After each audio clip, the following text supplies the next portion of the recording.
अध्याय 81 martial king लैन Xiao. जैसे ही Tian Q साम्राज्य के लोग गुस्से में आने वाले थे, हुआ लिंग वो अकादमी के 10 से अधिक छात्र घबराहट में पहाड़ से नीचे भागे। छात्रों में से एक चिल्लाया, मास्टर वेई, बुरी खबर। युवा मास्टर वेई को एक राक्षसी जानवर ने मार डाला और शून्य आत्मा पत्थर को भी एक राक्षसी जानवर ले गया। इस बिंदु पर छात्र को एहसास हुआ कि कुछ गड़बड़ है। मास्टर वेई के हाव भाव बहुत दिलचस्प थे, खासकर जब उन्होंने सुना कि उनके बेटे की मृत्यु हो गई है। उन्हें यकीन नहीं हुआ, लेकिन जब बाद में शिष्य ने उन्हें शून्य आत्मा पत्थर के बारे में बताया तो वे घबरा गए और चिढ़ गए। भीड़ में कोलाहल मच गया। अभी अभी मास्टर वेई ने कहा था कि उन्होंने पहले कभी शून्य आत्मा पत्थर नहीं देखा था, लेकिन उनके सामने बैठा छात्र शून्य आत्मा पत्थर और वेई जुवानकुन के बारे में बात कर रहा था। यांग शियुए ने उपहास करते हुए कहा, जो बोओगे वही काटोगे। शून्य आत्मा रत्न अत्यंत मूल्यवान है और इसमें अत्यंत प्रबल आध्यात्मिक ऊर्जा है, इसलिए यह अत्यंत शक्तिशाली राक्षसी जंतुओं को आकर्षित कर सकता है। चूंकि वेई जुवानकोंग मर चुका है, इसलिए उसके अनुयायी जनरल युआन और अन्य भी जीवित नहीं बच पाएंगे। इन 10 से अधिक छात्रों का जीवित बचकर यहाँ आना सचमुच सौभाग्य की बात है। यूनर के बारे में क्या? यान के ड्यूक ने जोर से पूछा। जैसे ही वह आगे बढ़ा, उसकी अभिव्यक्ति बदसूरत थी। मृत, वे सब मर चुके हैं। हमें जनरल युआन ने जंगल में गश्त करने के लिए बुलाया था ताकि उस विशालकाय बाघ का हमला हम पर न हो। जब हम पहुंचे तो सिर्फ युआन यानयंग जिंदा थी। वह जमीन पर बैठकर रो रही थी। छात्र का चेहरा डर से भर गया। मास्टर वेई और ड्यूक यान तुरंत दुखी हो गए। यांग शियू ने खुशी से व्यंग किया और मास्टर वेई से कहा, अगर आप शून्य आत्मा रत्न छीनने और मुझे दूर धकेलने की कोशिश नहीं कर रहे होते तो वे सभी राक्षस जानवरों द्वारा नहीं मारे जाते। ये प्रतिशोध है। चुप रहो। मास्टर वेई दहाड़े। भले ही हमने एक शून्य आत्मा पत्थर खो दिया है और इतने सारे लोग इसकी वजह से मर रहे हैं, फिर भी मेरा दिल बहुत संतुलित है। यांग शियू हंसा और मास्टर वेई से बिल्कुल भी नहीं डरता था। मास्टर वेई और ड्यूक यान दोनों गुस्से में थे, लेकिन उन्होंने कुछ भी कहने की हिम्मत नहीं की, क्योंकि अगर वे एक साथ काम भी करते तो भी वे यांग शीशी के बराबर नहीं होते। इसके अलावा प्रिंसिपल झांग भी यहाँ मौजूद थे। सतह पर मास्टर वेई एक सज्जन व्यक्ति थे, लेकिन हर कोई जानता था कि वह वास्तव में किस तरह के व्यक्ति थे। ऐसे बहुत से लोग थे जो मास्टर वेई के हाथों कष्ट झेल चुके थे। जब उन्हें पता चला कि वेई जुवानकुन की मृत्यु हो गई है तो उन्होंने ये सब अपनी आंखों से देखा और अपने दिल में बहुत अच्छा महसूस किया। वेई जुवानकोंग और यान न्यू राक्षसी कलाओं में पारंगत थे, इसलिए ऐसा हो ही नहीं सकता था कि मास्टर वेई और ड्यूक यान को पता न चले। किन यू के पास कोई सबूत नहीं था और उसने यह बात खुलकर नहीं कही। दोनों बूढ़े लोमड़ियां इसे स्वीकार करने से बिल्कुल इनकार कर देते। सभी लोग ब्लू स्टार पैलेस के गेट के सामने एकत्रित होकर मौन में डूब गए। स्टार पैलेस को पूरी तरह से संरक्षित किया जा सकता था, इसलिए उसे लगा कि शायद अंदर कोई हो सकता है। जैसी कि उम्मीद थी, नीले रंग का दरवाजा धीरे धीरे खुला और लोगों का एक समूह बाहर निकला। वे सभी नीले रंग के वस्त्र पहने हुए थे जिन पर पैटर्न थे। आगे चल रहे अधेड़ उम्र के व्यक्ति ने गहरे नीले रंग का वस्त्र पहना हुआ था। अधेड़ उम्र के आदमी के पीछे 10 से ज्यादा युवक भी थे। उनके नीले वस्त्र पहले से कहीं ज्यादा फीके थे। मध्यम आयु वर्ग के व्यक्ति की साधना बहुत अधिक नहीं थी। वह मार्शल बॉडी क्षेत्र के केवल 7वें स्तर पर था। हालांकि जब उसने भीड़ पर नजर डाली तो उसकी आंखें तिरस्कार और अहंकार से भरी थीं, मानो वह यहाँ सबको नीचा दिखा रहा हो। लेकिन जब उसने यांग शियू को देखा तो उसकी आंखों में एक अजीब सी चमक दिखाई दी। इस बार हमारा ब्लू स्पिरिट स्टार पैलेस इसलिए आया है क्योंकि हमें मार्शल किंग लैन जियाओ से उनकी मार्शल आर्ट सिखाने का आदेश मिला है। नीले वस्त्र पहने मध्यम आयु वर्ग के व्यक्ति ने गर्व से अपनी आवाज ऊंची की। उन्होंने भीड़ की ओर देखा और कहा, लैन जियाओ मार्शल किंग का जन्म 9 उजाड़ भूमि की सीमाओं में हुआ था। उन्होंने मार्शल उजाड़ भूमि में प्रवेश करने के बाद से ही मार्शल आर्ट सीखी है और अपनी मार्शल आर्ट को आगे बढ़ाकर कई मार्शल अकादमियां बनाई हैं। जब किन युन ने ये सुना तो वह मन ही मन बहुत खुश हुआ। उसने कभी सोचा भी नहीं था कि यह कहानी सच होगी। प्राचीन कथाओं में 9 सूर्यों से प्रकाशित असीम पृथ्वी को 9 बंजर भूमियों में विभाजित किया गया था। युद्ध भूमि में मनुष्यों की संख्या सबसे ज्यादा थी। युद्ध पद्धति फल फूल रही थी और 9 सूर्यों की आत्मिक ऊर्जा सघन थी। यह अनेक दुर्लभ औषधीय जड़ी बूटियों के साथ साथ विभिन्न स्वर्गीय और सांसारिक निधियों का उत्पादन करने में सक्षम थी। उनका वर्तमान स्थान 9 बंजर भूमियों के किनारे पर था। यह एक ऐसा स्थान था जहां आध्यात्मिक ऊर्जा सबसे कम थी और संसाधन दुर्लभ थे। इससे मार्शल अभ्यासियों के लिए मार्शल दाव क्षेत्र में प्रवेश करना भी मुश्किल हो गया था। हुआ स्पिरिट मार्शल स्कूल के प्रिंसिपल झांग ने एक जेड टोकन निकाला और पास आकर कहा, मैं हुआ स्पिरिट मार्शल स्कूल का वाइस प्रिंसिपल हूँ। मार्शल आर्ट्स अकादमी के अन्य उप प्राचार्यों ने अपने जेड टोकन निकाले और आगे बढ़ गए। मुख्य डीन यहाँ नहीं थे और वे काफी रहस्यमय लग रहे थे। जो लोग मार्शल बॉडी के 7वें स्तर तक पहुंच सकते हैं वे अपनी उम्र की परवाह किए बिना ब्लू स्पिरिट स्टार पैलेस में साधना करने के लिए आ सकेंगे। अधेड़ उम्र के व्यक्ति ने अपनी बात समाप्त करने के बाद युवा छात्रों की ओर देखा और कहा, जब तक आप मार्शल आर्ट्स अकादमी के छात्र हैं, यह आपके लिए स्टार पैलेस के अवतरण को देखने का सौभाग्य है। इसलिए हमारा ब्लू स्पिरिट स्टार पैलेस आपको एक निम्न श्रेणी की गहन पद साधना तकनीक प्रदान करेगा। उन्होंने जो पहला कदम उठाया वह था निम्न स्तरीय रहस्यमयी पद साधना तकनीक। इससे सभी छात्र खुशी से झूम उठे। नीले वस्त्र पहने मध्यम आयु वर्ग के व्यक्ति ने हाथ हिलाकर अपने पास खड़े युवकों से एक पुस्तक निकलवाई और उसे मार्शल आर्ट अकादमी के 50 से अधिक छात्रों में वितरित किया। ये सभी छात्र हुआ स्पिरिट मार्शल आर्ट्स अकादमी जैसी आध्यात्मिक स्तर की मार्शल आर्ट्स अकादमी से आए थे। उनकी सर्वोच्च साधना मार्शल बॉडी क्षेत्र के केवल छठे स्तर पर थी। किम यून और छात्रों का एक समूह वहां गया। गर्दन उठाकर देखने पर उन्हें एहसास हुआ कि कई किताबें एक जैसी थीं। वे बिल्कुल नई थीं और ऐसी लग रही थीं मानो अभी अभी छपी हों। लैन जियाओ का जन्म 9 उजाड़ भूमियों के किनारे पर हुआ था, इसलिए उन्हें इस क्षेत्र से गहरा लगाव था। वे कई वर्षों से यहाँ मार्शल आर्ट का विकास कर रहे थे, अन्यथा यहाँ के लोग मार्शल आर्ट के मार्ग में पिछड़ जाते। इस बार मार्शल आर्ट सिखाने का पैमाना और भी बड़ा था और उसने सीधे अपने लिए एक स्टार पैलेस हासिल कर लिया। हालांकि सभी को लगा कि यह इतना आसान नहीं था और इसका कोई और ही मकसद होगा। जब ये युवा साधना तकनीकें वितरित करते थे तो वे स्थिति के आधार पर विभिन्न साधना तकनीकों का उपयोग करने के लिए स्पिरिट वेन और मार्शल स्पिरिट की मांग करते थे। ब्लू स्पिरिट स्टार पैलेस के इन सभी शिष्यों के चेहरों पर अहंकार के भाव थे। ऐसा लग रहा था कि वे मार्शल आर्ट्स अकादमी के छात्रों को नीची नजर से देखते थे। हालांकि उनकी साधना का स्तर ऊंचा नहीं था। आप कौन सी आध्यात्मिक धड़कन है? एक युवक ने अत्यंत अहंकारी स्वर में किम यून से पूछा। यांग आध्यात्मिक पल्स, किम यून ने कहा। जब उस युवक ने ये सुना तो वह एक पल के लिए तो हैरान रह गया, फिर जोर से हंस पड़ा। बाकी युवक भी हंस पड़े। किम यून ने भौहें चढ़ाईं। वह जानता था कि ये लोग एक ही आत्मा की नस को तुच्छ समझते हैं, इसलिए वह मुड़ा और चला गया। उसे साधना की कोई भी तकनीक नहीं चाहिए थी। तुम्हारे पास तो सिर्फ एक ही आत्मा शिरा है और तुम हमारे नीले आत्मा सितारा महल की मार्शल आर्ट सीखना चाहते हो। ये तो बस एक ख्वाहिश थी, लेकिन चूंकि तुम यहाँ आ सकते हो इसलिए मैं तुम्हें ये साधना तकनीक दूंगा। तो यही वह सर्वोच्च मानसिक साधना पद्धति है जो मैंने, दु यायान ने, तुम्हें दी है। युवक ने व्यंग्यात्मक लहजे में कहा। उसने पीले पड़ रहे पुराने कागज के 2 टुकड़े निकाले और उन्हें एक गेंद की तरह मोड़कर किम यून के सिर पर दे मारा। किम यून ने मुड़कर कागज की गेंद को पकड़ लिया। भौहों के बीच गुस्से का भाव लिए उसने कहा, नीली आत्मा सितारा महल में तुम्हारे जैसे शिष्यों के होते हुए भी ये साफ जाहिर है कि तुम्हारी मार्शल आर्ट का स्तर औसत दर्जे का ही है। जब मास्टर वेई और अन्य लोगों ने ये दृश्य देखा तो वे मन ही मन प्रसन्न हुए। किम यून उनके लिए कांटे की तरह था। अब जब उनका मुकाबला ब्लू स्पिरिट स्टार पैलेस जैसी विशालकाय इमारत से था तो वे खुशी से फूले नहीं समा रहे थे। डुआन कियान और प्रिंसिपल झांग संघर्ष को रोकने के लिए जल्दी से वहां पहुंचे। डू यायुआन के चेहरे पर गुस्सा साफ दिखाई दे रहा था जब वह चिल्लाया, एक आदमी जो अपनी जगह नहीं जानता, वह हमारे ब्लू स्पिरिट स्टार पैलेस का मजाक कैसे उड़ा सकता है? ऐसा कहने के बाद उसने किम यून के कपड़ों पर थूक दिया। किम यून ने भौहें चढ़ाईं और व्यंग्यात्मक लहजे में कहा, ये ब्लू स्पिरिट स्टार पैलेस के शिष्य का गुण है। आखिरकार मैंने इसका अनुभव कर ही लिया। बोलते बोलते उसने अपने कपड़े, जो लार से सने हुए थे, उतारकर जमीन पर फेंक दिए, जिससे उसका घिनौना चेहरा उभर आया। इससे मेरे कपड़े सचमुच गंदे हो रहे हैं। अध्याय 82। स्टार पैलेस शिष्य। यांग शियू बस किनारे खड़ी देख रही थी। उसे ऐसे मामलों में दखल देने की कोई जरूरत नहीं थी। इसके अलावा वह ये भी देखना चाहती थी कि किम यून उस घिनौने दु यायुआन को कैसे सबक सिखाएगा। दु यायुआन को उम्मीद नहीं थी कि उसके सामने वाला, जिसका सिर्फ एक वंश था, उसका मजाक उड़ाएगा। क्योंकि यहाँ कई शक्तिशाली विशेषज्ञ मौजूद थे, इसलिए मदद करना ठीक नहीं था। आखिरकार उसे पता ही नहीं था कि किम यून का समर्थक कौन है। वह बस उपहास और मजाक ही कर सका। तुम्हारे वंश के आदमी को तो पहले ही तुच्छ समझा जाना चाहिए। तुमने सोचा था कि तुमने कड़ी मेहनत से मार्शल बॉडी के 5वें स्तर तक प्रशिक्षण लिया है, लेकिन तुम्हें पता ही नहीं था कि तुम्हारी नींव कमजोर है। मुझे तुम जैसे लोगों से नफरत है जिन्हें ईमानदारी से अपनी किस्मत स्वीकार करनी चाहिए, लेकिन खुद को घमंडी और घमंडी महसूस करते हैं। क्यों? क्या तुम आश्वस्त नहीं हो? मैं तुम्हें 10 साल देता हूँ। 10 साल बाद तुम आकर मुझे चुनौती दे सकते हो। अगर मैं तुमसे हार गया तो मैं तुम्हारा गुलाम बनने को तैयार हूँ। हा। किम यून ने धीरे से आह भरी और कहा, 10 साल की कोई जरूरत नहीं है, चलो अभी कर लेते हैं। डुआन कियान जल्दी से वहां गया और फुसफुसाया, किम यून, ये ब्लू स्पिरिट स्टार पैलेस के शिष्य हैं। उनकी ताकत अथाह है। दु यायान मुस्कुराया और बोला, युवक, अपने बड़ों की सलाह मान लो। मैं तुम्हारा 10 साल तक इंतजार कर सकता हूँ। किम यून ने अपना सिर हिलाया और कहा, 10 साल बहुत देर हो चुकी है। तुम्हारे जैसे बेशर्म मुंह वाला इंसान ज्यादा से ज्यादा 2 साल ही जी सकता है।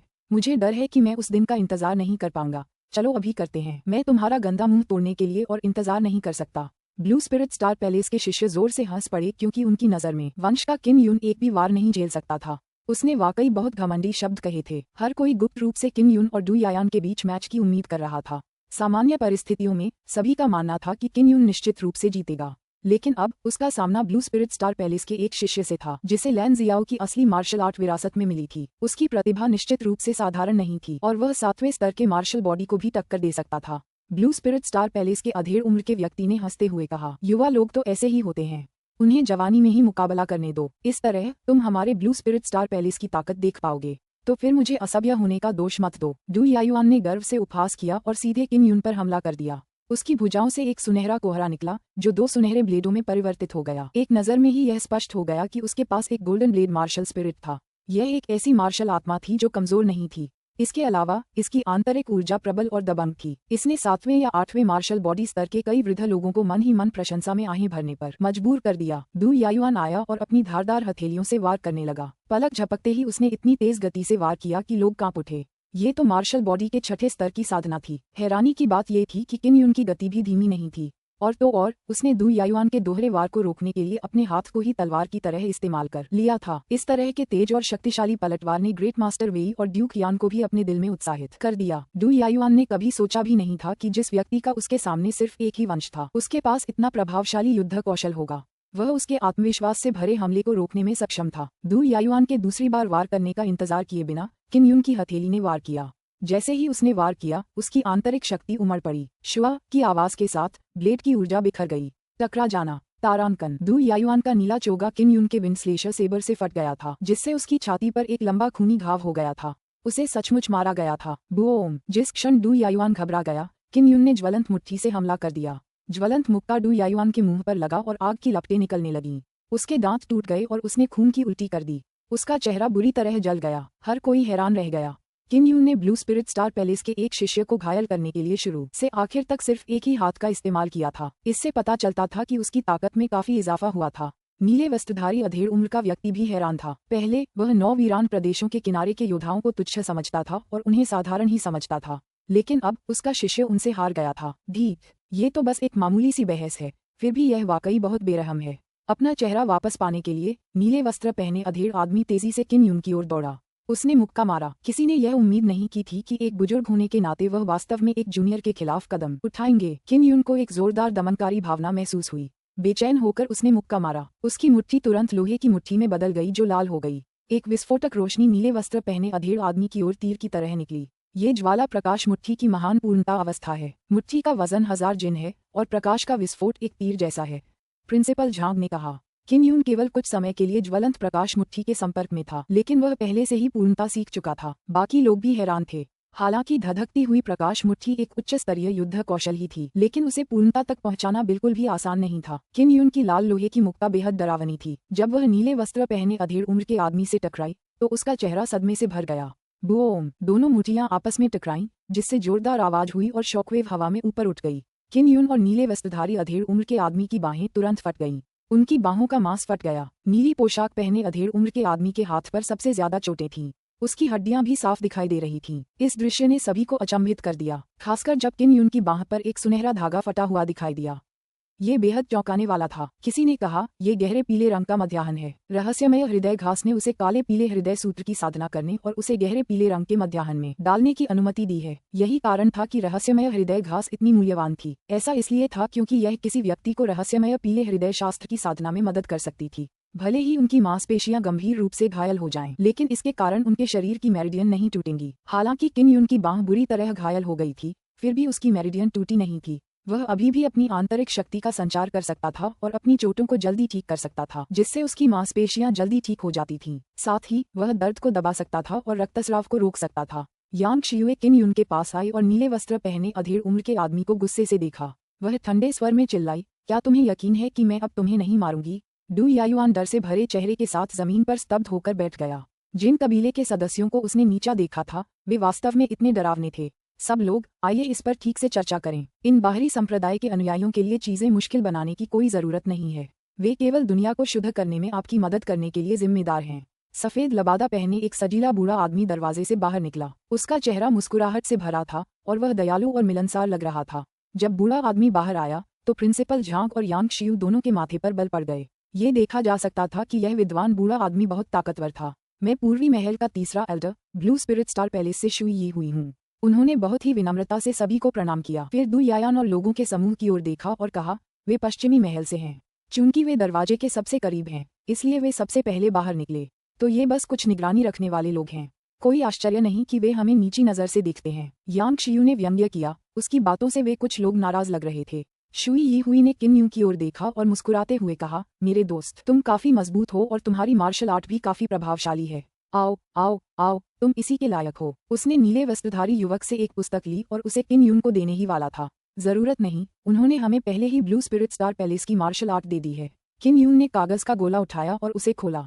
कुल मिलाकर 2 थे, हर एक पर एक अस्पष्ट मंत्र लिखा था। शुई यी हुई ने सिर हिलाया और हंसते हुए कहा, ये ग्रैंडमास्टर लैन जियाओ का मूर्खतापूर्ण काम था। उन्होंने हमें चिढ़ाने के लिए इसका इस्तेमाल किया। उन्होंने तो यहाँ तक कहा कि उन्होंने ही सबसे शक्तिशाली मार्शल आर्ट की रचना की है।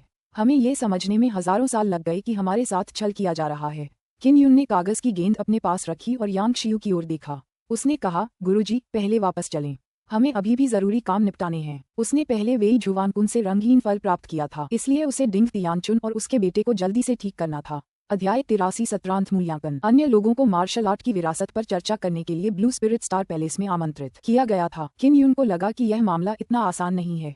इसमें लाभ का आदान प्रदान जरूर होगा। राष्ट्रपति झांग, किन युन और यांग शियुए के साथ हुआ स्पिरिट मार्शल अकादमी में वापस आ गए। वे तीनों वापस आ रहे थे जब किन युन ने अचानक कहा, राष्ट्रपति जी, मुझे वेई जुवानकुन से रंगीन फल मिला है। ये सुनकर प्रिंसिपल झांग अचानक रुक गए। डिंग तियानचुन एक वफादार और ईमानदार आदमी था जो दूसरों के प्रति बेहद जिम्मेदार था।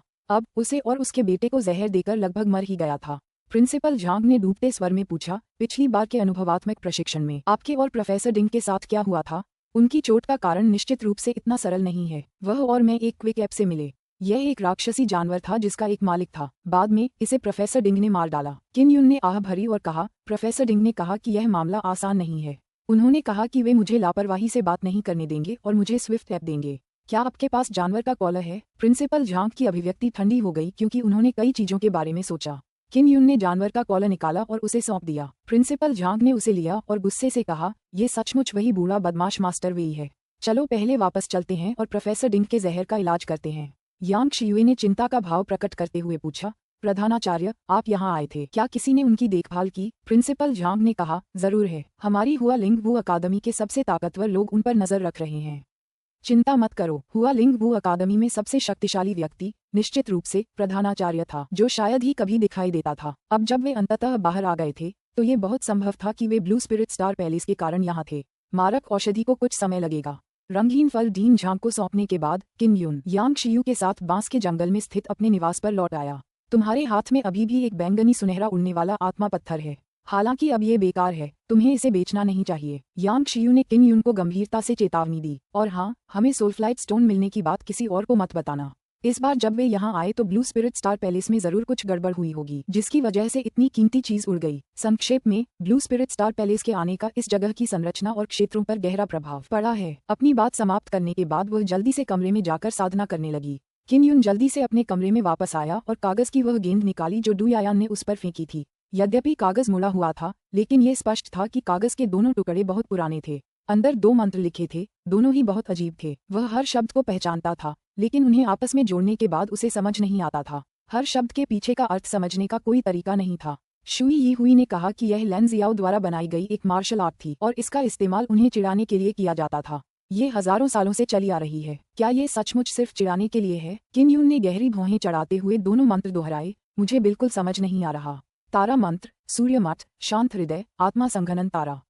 यह क्या है? उसने पहला वाक्य पढ़ा और कुछ सोचने के बाद उसे एहसास हुआ कि वह इसे बिल्कुल भी समझ नहीं पा रहा है। वह बस इतना ही बता पाया कि यह तारों और सूर्य से संबंधित था। अभी इसकी चिंता मत करो, मैं खेती करने जा रहा हूँ। किन युन ने हृदय सूत्र की साधना की थी। उसके पास अभी भी 3 महान ग्रंथों में से आत्मा शास्त्र का अभाव था। मार्शल बॉडी के छठे स्तर तक पहुँचने के लिए उसे इन सब का अभ्यास करना आवश्यक था। आत्मा शास्त्र को संक्षिप्त करने के लिए व्यक्ति को अपनी मानसिक शक्ति का उपयोग करना पड़ता था और इसमें बहुत अधिक मानसिक शक्ति खर्च होती थी। यह अच्छी बात थी कि उसके पास 9 यांग आत्मा थी जो 9 सूर्यों की आत्मा ऊर्जा को अवशोषित कर सकती थी, जिससे उसकी आत्मा ऊर्जा को परिष्कृत और शीघ्रता से पुनः प्राप्त किया जा सकता था। 2 दिनों के बाद उन्होंने केवल यह महसूस किया कि उनकी आध्यात्मिक शक्ति थोड़ी बढ़ गई है, लेकिन आत्मा शास्त्र बनाने से अभी भी बहुत दूर है। जितना ऊपर जाओगे उतना ही सुधार करना मुश्किल होगा। कोई आश्चर्य नहीं कि मार्शल बॉडी के छठे स्तर पर कदम रखने वाले युवाओं को महत्व दिया जाएगा, क्योंकि शुरुआत में ऐसा करना आसान नहीं होता। किम युन ने आह भरी। उदाहरण के लिए, एक शिक्षक के रूप में डिंग तियानचुन मार्शल बॉडी क्षेत्र के केवल 7वें स्तर पर थे। कई मार्शल कलाकार मध्यम आयु वर्ग के थे और केवल 7वें स्तर पर थे। इसलिए मार्शल दाव की साधना के लिए बहुत उच्च स्तर की प्रतिभा की आवश्यकता होती है। यांग शियुए की तरह वह अब मार्शल बॉडी के 9वें स्तर पर थी। जियो यू लैन पहले ही 8वें स्तर पर पहुंच चुकी थी और किन जेंग फेंग भी 7वें स्तर पर पहुंच चुके थे। उनका भविष्य साफ दिखाई दे रहा था। अधीर मत बनो, तुम्हारा उन्मत्त होना बहुत आसान है। किन युन ने आराम करने के लिए कमरे से बाहर जाने से पहले कुछ गहरी सांसें लीं। यांग शियू अक्सर उसे यही कहा करती थी। यांग शियू आंगन में तलवार लेकर नाच रही थी। उसने पतली टांगों वाली नीली पोशाक और हवा में लहराती लंबी स्कर्ट पहनी हुई थी। उसका शरीर बेहद आकर्षक था, लोगों की आंखें उस पर टिकी हुई थीं। किन युन ने यांग शियू का तलवार नृत्य पहली बार देखा था। उसने प्रशंसा से आह भरी और एक तरफ खड़ा होकर उस दृश्य का आनंद लिया। वह मुस्कुराया और बोला, गुरुजी, आपकी तलवारबाजी बहुत तेज है। लगता है आप काफी अच्छे मूड में हैं। यांग शियू रुकी, एक पत्थर की मेज के पास बैठ गई और मुस्कुराते हुए बोली, जरूर। बैंगनी स्वर्ण आत्मा रत्न प्राप्त करने के बाद उसकी मार्शल स्पिरिट सफलतापूर्वक बैंगनी स्वर्ण चंद्र मार्शल स्पिरिट में उन्नत हो गई थी। उसकी शक्ति में काफी वृद्धि हुई थी। वह इतना खराब मूड में कैसे हो सकता था? गुरुजी, क्या आप इन मंत्रों को समझ सकते हैं? किन युन ने कागज के 2 मुड़े हुए टुकड़े निकाले। यांग शियू ने इसे देखा, अपना सिर हिलाया और कहा, मुझे समझ नहीं आ रहा। क्या तुम सच में कह रहे हो? देखने से तो ये मंत्र असली नहीं है। यह जरूर कुछ ऐसा रहा होगा जिससे लैन जियाओ मार्शल किंग उस समय खेल रहे थे। किन युन ने होंठ सिकोड़े। मैं तो बस एक कोशिश करना चाहता था। हाँ, प्रोफेसर डिंग और उनका बच्चा ठीक हो रहे हैं, है ना? वे ठीक हो रहे हैं। उन्होंने हुआ लिंग वू अकादमी छोड़ दी है और अब कभी शिक्षक नहीं बनेंगे। यह उनके बच्चों की सुरक्षा के लिए होना चाहिए। यांग शियू ने आह भरी। यह अफसोस की बात है कि आप उन्हें फिर कभी नहीं देख पाए। वह कल बाहर आई थी और पिछले 2 दिनों में बहुत सी ऐसी बातें हुई थीं जिनके बारे में किन युन को पता नहीं था। वह उसकी बातें ध्यान से सुन रहा था। ब्लू स्पिरिट स्टार पैलेस ने कई मार्शल अकादमियों, कुलीन परिवारों और साम्राज्यों के साथ मिलकर काम किया। मार्शल बॉडी क्षेत्र के 7वें स्तर से ऊपर का कोई भी व्यक्ति ब्लू स्पिरिट स्टार पैलेस में अध्ययन करने में सक्षम होगा। ब्लू स्पिरिट स्टार पैलेस ने उत्कृष्ट युवा मार्शल कलाकारों की भी भर्ती की। बताया गया कि जियो यू लैन और किन जिंग फेंग को पहले ही आमंत्रित किया जा चुका था। यांग शियुए के चेहरे पर गंभीरता छा गई। जियांग लैंग में एक अद्भुत मार्शल स्पिरिट है और उसे ब्लू स्पिरिट स्टार पैलेस ने चुना है। कल उसे ब्लू स्पिरिट स्टार पैलेस में आमंत्रित किया गया था। ब्लू स्पिरिट स्टार पैलेस के लोगों ने कहा कि वे कुछ समय तक उसका मार्गदर्शन करेंगे और उसे एक मजबूत नींव बनाने में मदद करेंगे। जब वह मार्शल बॉडी क्षेत्र के 7वें स्तर पर पहुंच जाएगा तो वह ब्लू स्पिरिट स्टार पैलेस जाएगा और एक आधिकारिक शिष्य बन जाएगा। किन युन को लगा कि चिंता की कोई बात नहीं है और मुस्कुराते हुए बोला, मुझे उसकी कोई चिंता नहीं है। क्या ये सिर्फ एक पौराणिक मार्शल आत्मा नहीं है? उनकी ऑसिलेटिंग मार्शल स्पिरिट भी एक पौराणिक मार्शल स्पिरिट थी और यह एक रहस्यमय ब्लैक रैंक थी। यांग शियू ने कहा, समस्या यह है कि 1 महीने बाद सत्र की परीक्षा समाप्त हो जाएगी। ब्लू स्पिरिट स्टार पैलेस की शक्ति से वह 1 महीने के भीतर जियांग लैंग को तेजी से आगे बढ़ा सकेगा। उस समय वह तुम्हारा प्रतिद्वंद्वी होगा। तभी किन युन को याद आया कि उसने हुआ लिंग वू अकादमी में प्रवेश लिए लगभग आधा साल बिताया था। सेमेस्टर खत्म होने वाला था और उस समय यांग शियू को उसे छोड़कर जाना होगा। ये सोचकर उसका दिल उदास हो गया। यांग शियुए मुस्कुराई और बोली, अगर तुम मार्शल बॉडी के 6ठे स्तर में कदम रखोगे और 3 रहस्यमय अकादमी की परीक्षा पास कर लोगे तो तुम स्टार जुवान वू अकादमी में जा सकोगे। अगर तुम मेरे साधना स्तर तक पहुंच गए तो हम एक ही संप्रदाय के शिष्य भाई बहन भी बन सकते हैं। अध्याय 84 ड्रम अप। यांग शियू के शब्दों से ये भी पता चला कि वह भविष्य में ब्लू स्पिरिट स्टार पैलेस में प्रवेश करेगी। अपनी प्रतिभा के साथ वह आसानी से ब्लू स्पिरिट स्टार पैलेस की शिष्या बन सकती है। किन युन को ब्लू स्पिरिट स्टार पैलेस के बारे में अच्छी धारणा नहीं थी। इसका मुख्य कारण ये था कि उसका सामना डू यायुआन जैसे शिष्य से हुआ था। गुरुजी, मैं निश्चित रूप से सर्वोत्तम परिणामों के लिए प्रयास करूंगा और सत्रांत परीक्षा में सर्वोत्तम संसाधन प्राप्त करूंगा। किन युन बहुत आश्वस्त था। अगर मैं असाधारण रूप से अच्छा प्रदर्शन कर पाया तो कहा जाता है कि मुझे प्रधानाचार्य का व्यक्तिगत मार्गदर्शन मिल जाएगा। मैं मार्शल आर्ट की तकनीक भी सीख सकता हूँ। यांग शियू को भी किन युन पर भरोसा था। नए छात्रों के इस समूह में वह सबसे मजबूत था। किन युन को अचानक वह बात याद आई जो यांग शियू ने पहले बताई थी। उसने पूछा, गुरुजी, आपने पहले कहा था कि blue spirit star palace martial अकादमियों में स्थित होगा। यांग शियुए ने सिर हिलाया। ब्लू स्पिरिट स्टार पैलेस प्रत्येक मार्शल आर्ट्स स्कूल को ढेर सारे संसाधन प्रदान करता है, इसलिए प्रत्येक मार्शल आर्ट्स अकादमी वहां आने के लिए सहमत है। अगर सब कुछ योजना के अनुसार हुआ तो अगले सेमेस्टर की शुरुआत में ब्लू स्पिरिट स्टार पैलेस के लोग वहां होंगे। वे प्रत्येक मार्शल अकादमी में महत्वपूर्ण पदों पर होंगे। आपको चिंता करने की जरूरत नहीं है। प्रधानाध्यापक ने मुझे पहले ही बता दिया था कि ब्लू स्पिरिट पैलेस 4 महलों में बटा हुआ है। चारों महल आपस में झगड़ते रहते हैं और दोनों महलों के बीच झगड़े होते रहते हैं।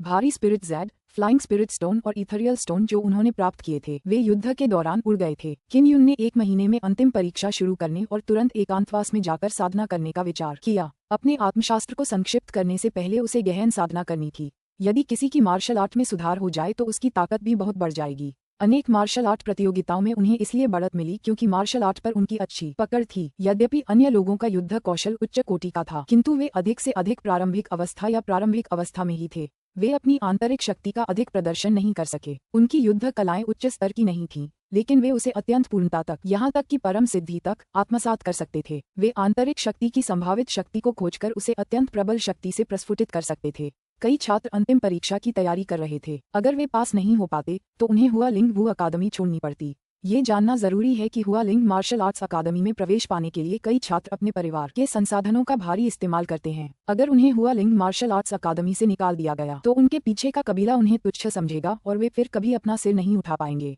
1 महीना तेजी से बीत गया, खासकर उन लोगों के लिए जो दिन भर साधना में लगे रहते थे। उन्हें समय बीतने का बिल्कुल भी एहसास नहीं था। पिछले महीने में किन यून ने अपनी विस्फोटक शक्ति को पूर्णता तक विकसित कर लिया था। उत्तम क्यूई विस्फोट तकनीक की शक्ति अत्यंत भयानक थी। क्यूई विस्फोट की ऊर्जा गड़गड़ाहट जैसी थी। इस अवधि में उन्होंने यांग शी के साथ कई बार युद्ध किया था, इसलिए उनकी युद्ध क्षमता में काफी सुधार हुआ था। जियांग लैंग अभी अभी ब्लू स्पिरिट स्टार पैलेस से लौटा है। उसकी प्रगति बहुत तेज थी। मार्शल बॉडी के 5वें स्तर से 6ठे स्तर तक पहुंच गया। पहले कई लोग ब्लू स्पिरिट स्टार पैलेस की ताकत पर सवाल उठाते थे, लेकिन अब वे सभी इसमें प्रवेश करना चाहते हैं। ऐसा लगता है कि ब्लू स्पिरिट स्टार पैलेस ने भी जियांग लैंग को अपने नाम के रूप में इस्तेमाल किया है और उसका अच्छी तरह से पालन पोषण किया है। यांग शियुए बाहर से लौटी और किन यून को नवीनतम समाचार बताया। जियांग लैंग के पास एक महान मार्शल आत्मा थी और उसकी आत्मा भी खराब नहीं थी, इसलिए उसका मूल्यवान होना स्वाभाविक था। हालांकि किसी ने भी यह उम्मीद नहीं की थी कि ब्लू स्पिरिट स्टार पैलेस में जियांग लैंग को 1 महीने के भीतर मार्शल बॉडी क्षेत्र के 6ठे स्तर तक पहुंचने में मदद करने की क्षमता होगी। किन यून उस अवस्था में था जहां उसने आत्मा शास्त्र की साधना की थी। केवल इस अवस्था को पार करके ही वह मार्शल बॉडी क्षेत्र के 6ठे स्तर तक पहुंचने का प्रयास कर सकता था, इसलिए उसके लिए मार्शल बॉडी के 6ठे स्तर तक आगे बढ़ना बेहद कठिन था। यांग शियुए ने किन यून के कंधे पर थपथपाया और हंसते हुए कहा, शांत रहो और ज्यादा दबाव मत डालो। जियाओ लैंग भी मार्शल बॉडी के 6ठे स्तर पर है, लेकिन वह तुम्हारा प्रतिद्वंद्वी नहीं है। जियांग लैंग की शक्ति उसकी ध्वनि तरंग मार्शल स्पिरिट में निहित है। बस एक बात का ध्यान रखना, अगर मुझे उससे मुकाबला करना होता तो मुझे ध्वनि तरंगों से बेहद सावधान रहना पड़ता। किन यून ने सिर हिलाया। शक्तिशाली ध्वनि तरंगें कंपन पैदा करने में सक्षम थीं। ध्वनि तरंग भी फैलने के लिए कंपन पर निर्भर करती है। उसे लगा कि उसकी कंपन शक्ति ध्वनि तरंग का प्रतिरोध करने में सक्षम होनी चाहिए। हुआलिंग मार्शल आर्ट्स अकादमी में सबसे बड़ा प्रशिक्षण मैदान मार्शल आर्ट्स अकादमी के सामने स्थित था। ये बेहद विशाल था और सुबह सुबह शोर और उत्साह से भरा रहता था। यांग शियुए और किन यून साधारण सफेद पोशाक पहने हुए थे जब वे एक साथ प्रशिक्षण मैदान में आए थे। यहाँ कई छात्र अंतिम परीक्षा की तैयारी कर रहे थे। जब उन्होंने किन यून को देखा तो वे एक दूसरे से फुसफुसाए, टर्म परीक्षा के अंत में मार्शल आर्ट का एक मैच जरूर होगा। नए छात्रों में किन यून और जियांग लैंग सबसे मजबूत थे, इसलिए अंतिम मुकाबला निश्चित रूप से उनके बीच होगा। किन यून अभी भी मार्शल बॉडी के 5वें स्तर पर है ना? हालांकि उसने पहले भी जियाओ लैंग को हराया था। उसने केवल हथियारों और ढेर सारे तावीजों का ही इस्तेमाल किया था। हमारे हुआलिंग मार्शल आर्ट्स स्कूल की मार्शल आर्ट्स प्रतियोगिता में इन चीजों के इस्तेमाल की इजाजत नहीं है। अगर किन यून ने हथियारों या स्पिरिट रून्स का इस्तेमाल नहीं किया होता तो वह नदी की लहरों में जरूर कुचला जाता। साउंड वेव मार्शल स्पिरिट एक पौराणिक मार्शल स्पिरिट है, लेकिन यह एक बेहद हिंसक मार्शल स्पिरिट भी है। ऐसा कहा जाता है कि जो कोई भी जियांग लैंग से पहले लड़ चुका होगा उसे बेहद बुरी चोटें और मौतें हुई होंगी। जियांग लैंग ने पहले ब्लू स्पिरिट स्टार पैलेस में प्रशिक्षण लिया है। उसने जरूर एक गहन ध्वनि तरंग मार्शल आर्ट में महारत हासिल कर ली होगी और वह उससे भी ज्यादा शक्तिशाली है। एक बार जियांग लैंग किन यून को हरा दे तो वह ब्लू स्पिरिट स्टार पैलेस को और भी ज्यादा प्रसिद्ध बना देगा, इसलिए वह उसके लिए जरूर बहुत मेहनत करेगा। नए छात्र एकत्रित हुए और सत्रांत मूल्यांकन का पहला दौर शुरू किया। परीक्षा का पहला चरण व्यक्ति की आंतरिक शक्ति की परीक्षा के लिए था। नियम ये था कि परीक्षा देने वाले छात्रों को विशेष रूप से निर्मित पशु की खाल से बने ड्रम पर जोर से प्रहार करना था। चमड़े के ड्रम की सतह पर एक विशेष पत्थर रखा गया था। आंतरिक बल जितना मजबूत होगा, ढोल की आवाज भी उतनी ही तेज होगी। चमड़े के ढोल पर लगा विशेष पत्थर आंतरिक बल की ताकत निर्धारित करने के लिए ऊपर और ऊपर उठता जाएगा। आपके ड्रम की धड़कन से उत्पन्न कंपन के लिए आपको चट्टान को 100 मीटर ऊपर उठाना होगा, तभी इसे योग्य माना जाएगा। यदि आप शीर्ष 3 में प्रवेश करते हैं तो आपको अभी से अमृत या क्रिस्टल सिक्कों से पुरस्कृत किया जाएगा। एक बूढ़ा आदमी आया और जोर से घोषणा की। किन यून और अन्य छात्र ढोल बजाने के लिए कतार में खड़े होने लगे। वहाँ कम से कम 3 पंक्तियां थीं और जियांग लैंग दूसरी पंक्ति में था। बूम! एक छात्र ने ढोल पर जोर से मारा, जिससे एक धीमी आवाज निकली। ढोल पर रखा पत्थर तुरंत ऊपर उठा और फिर हवा में रुक गया। बूढ़े रेफरी के कंधे पर मानव भाषा बोलने वाला एक तोता तुरंत नाप लेने के लिए उड़कर आया। तोता एक आत्मा पक्षी था। वह न सिर्फ इंसानों की भाषा बोल सकता था, बल्कि सही ऊंचाई भी बता सकता था। तोता नीचे उड़ने के बाद कर्कश आवाज में चिल्लाया, 95 मीटर, 95 मीटर, योग्य नहीं, योग्य नहीं। छात्र के चेहरे का भाव अचानक बदल गया। वह बेहद निराश था और लगभग चिल्ला ही पड़ा। ये देखकर बाकी छात्र भी मन ही मन चिंतित होने लगे, क्योंकि वे भी दूसरे छात्र जैसे ही थे। वे दोनों ही मार्शल बॉडी क्षेत्र के 4थे स्तर पर थे और संभवतः अयोग्य थे। नए छात्रों में से केवल कुछ ही ऐसे थे जो मार्शल बॉडी क्षेत्र के 5वें स्तर में कदम रख पाए। रू! ढोल की थाप के साथ छात्रों के समूह अपनी आंतरिक शक्ति का परीक्षण कर रहे थे। 1 दर्जन से ज्यादा छात्रों का परीक्षण करने के बाद उनमें से केवल आधे ही उत्तीर्ण हुए। धमाका! अचानक एक तेज आवाज गूंजी। विशाल ड्रम पर खास तौर पर बनाया गया पत्थर ऊपर उठ गया, लगभग 100 मीटर से भी ज्यादा ऊंचा। एक ही नज़र में वह जान गया कि वह व्यक्ति मार्शल बॉडी क्षेत्र के 5वें स्तर पर था। 800 मीटर, 800 मीटर। तोता और आत्मा पक्षी ऊपर से उड़कर आए और बोले। इससे कई नए छात्रों को ईर्ष्या हुई। मार्शल बॉडी क्षेत्र के चौथे स्तर के कई छात्र मुश्किल से 100 मीटर ही तय कर पाते थे। ये देखा जा सकता था कि मार्शल बॉडी के 5वें स्तर पर आंतरिक शक्ति चौथे स्तर की तुलना में कहीं अधिक प्रबल थी। ये जियांग है। एक व्यक्ति अचानक चौंक कर चिल्लाया। जियांग लेंग मार्शल बॉडी के 6ठे स्तर पर था। उसकी आंतरिक शक्ति निश्चित रूप से कमजोर नहीं थी। हर कोई ये देखने के लिए उत्सुक था कि वह कितना शक्तिशाली है। अध्याय 85। सबसे मजबूत नए छात्र। जियांग लेंग ने नीले ब्रोकेड के वस्त्र पहने हुए थे जो ब्लू स्पिरिट स्टार पैलेस के शिष्यों द्वारा पहने जाने वाले वस्त्रों से कुछ मिलते जुलते थे। वह अहंकारी भाव से आगे बढ़ा। उसके पूरे शरीर से गर्व की भावना झलक रही थी। नए विद्यार्थियों में उसकी साधना सबसे अधिक थी। सभी को लगता था कि उसमें अहंकार करने की क्षमता है। जियांग लेंग ने बड़ी ताकत से अपनी मुट्ठी से प्रहार किया और विशाल ड्रम पर क्रूरतापूर्वक प्रहार किया। ढोल की गगनभेदी ध्वनि फूट पड़ी। जो लोग ढोल के थोड़ा पास थे वे अपने शरीर में खून का उबाल महसूस कर सकते थे। आकाश की ओर देखते ही सभी के कान के पर्दे अचानक बज उठे। ड्रम पर रखा पत्थर बहुत ऊपर उड़ गया और मानव आंखों से स्पष्ट रूप से नहीं देख पा रही थी। केवल अच्छी दृष्टि वाले लोग ही बिंदु को देख पाएंगे। तोता तुरंत ऊपर उड़ गया और थोड़ी देर बाद नीचे उतर आया।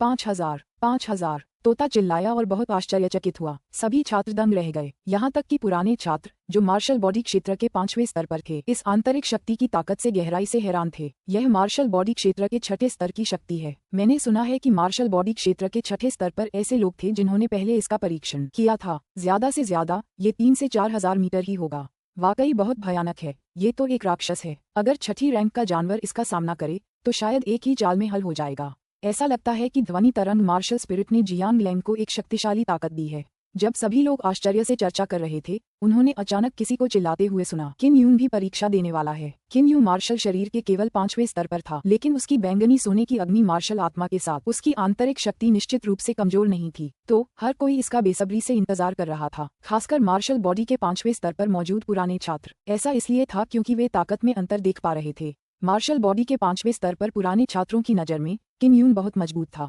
विशेषकर hidden dragon martial arts tournament में उनका प्रदर्शन। ये कहा जा सकता है कि उन्होंने 3 महान साम्राज्यों को चौंका दिया था और उनकी प्रतिष्ठा हर जगह प्रसिद्ध थी। किन यून वहां गया और अपनी बैंगनी सुनहरी अग्नि शक्ति की आंतरिक ऊर्जा को प्रवाहित किया। उसने उसे जोरदार धमाके के साथ विशाल ड्रम में पटक दिया। ड्रम पर रखे पत्थर भी बहुत ऊंचे उड़ रहे थे, लेकिन फिर भी ये देखा जा सकता था कि वे नदी पर रखे पत्थरों जितने ऊंचे नहीं थे।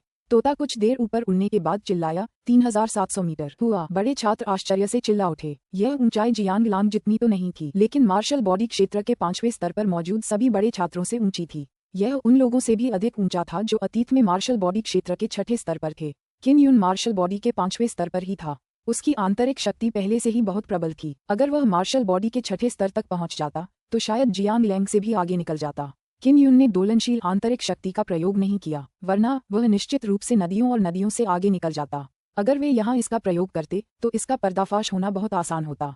अगर मैं शॉक इनफ फोर्स का इस्तेमाल करूं तो इसकी ताकत जियांग लेंग से जरा भी कम नहीं होगी। किन यून ने मन ही मन सोचा।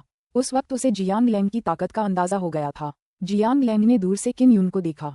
उसकी आंखों में गहरी निर्दयता भरी हुई थी। उसके पास एक महान मार्शल आत्मा थी, इसलिए उसे हुआ लिंग वू अकादमी का सबसे चमकदार नया छात्र माना जाता था। हालांकि किन यून सुर्खियां बटोरने की पूरी कोशिश कर रहा था। अब जब वह मार्शल बॉडी के 6ठे स्तर पर पहुंच गया था तो आखिरकार उसे ध्यान मिला। हालांकि उसे लगा कि यह पर्याप्त नहीं था। उसे किन यून को नष्ट करना ही था ताकि वह अपनी भौहें उठा सके और अपना गौरव वापस पा सके। महारानी, ब्लू स्पिरिट स्टार पैलेस का पश्चिमी महल, गहन आकाश अकादमी। सभी को उम्मीद थी कि जियांग लेंग किन यून को पूरी तरह से नष्ट कर देगा। अगर वह ऐसा कर पाया तो उसे जरूर एक बड़ा इनाम मिलेगा। दोपहर तक परीक्षा का पहला दौर समाप्त हो चुका था। आधे नए छात्र वास्तव में परीक्षा में असफल हो चुके थे और ये सभी छात्र निराश होकर अपना सामान समेटने वापस चले गए थे। पहले चरण की परीक्षा उत्तीर्ण करने वाले छात्र दोपहर में प्रतिस्पर्धा करेंगे। आंतरिक बल परीक्षण के पहले दौर में जियांग लेंग लगातार पहले स्थान पर रहा और उसे 2 उच्च युआन गोलियों का इनाम मिला।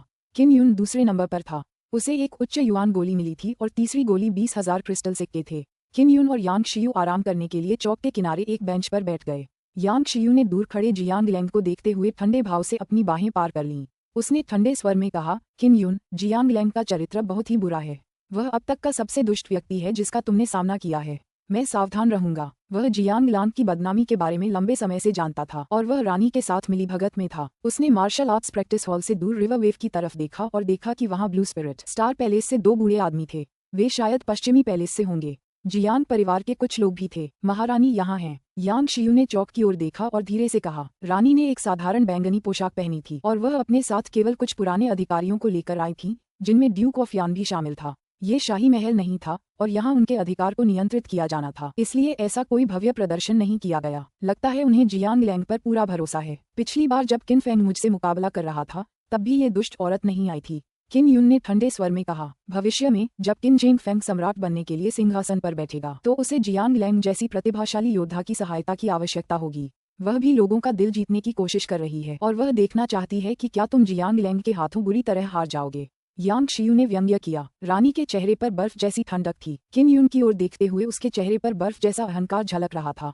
उसकी आंखों में एक भयावह हत्या का इरादा छिपा नहीं सका, मानो उसकी आंखों में एक भयावह रोशनी चमक रही हो। वह नफरत से भरी हुई थी। मूल्यांकन का दूसरा दौर शुरू हुआ।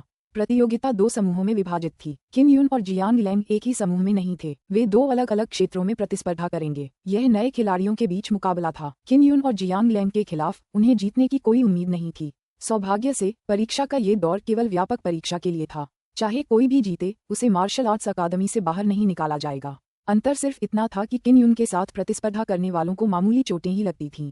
वे कुछ पॉइंट भी हासिल कर सकते थे। जहां तक जियांग लैंग के खिलाफ लड़ने वाले दोनों लोगों की बात है, वे दोनों बुरी तरह घायल हो गए थे। बाद में जब भी कोई छात्र मंच पर आता, वह तुरंत हार मान लेता, वरना जियांग लैंग उसे जरूर पीट कर अपाहिज बना देता। इस समय सभी को किन युन के बारे में अच्छी राय थी। उन्हें लगा कि उसका व्यवहार किसी मार्शल आर्ट विशेषज्ञ जैसा है। दूसरों के साथ अभ्यास करते हुए वह उन्हें संकेत देता और उनकी कमियां बताता था।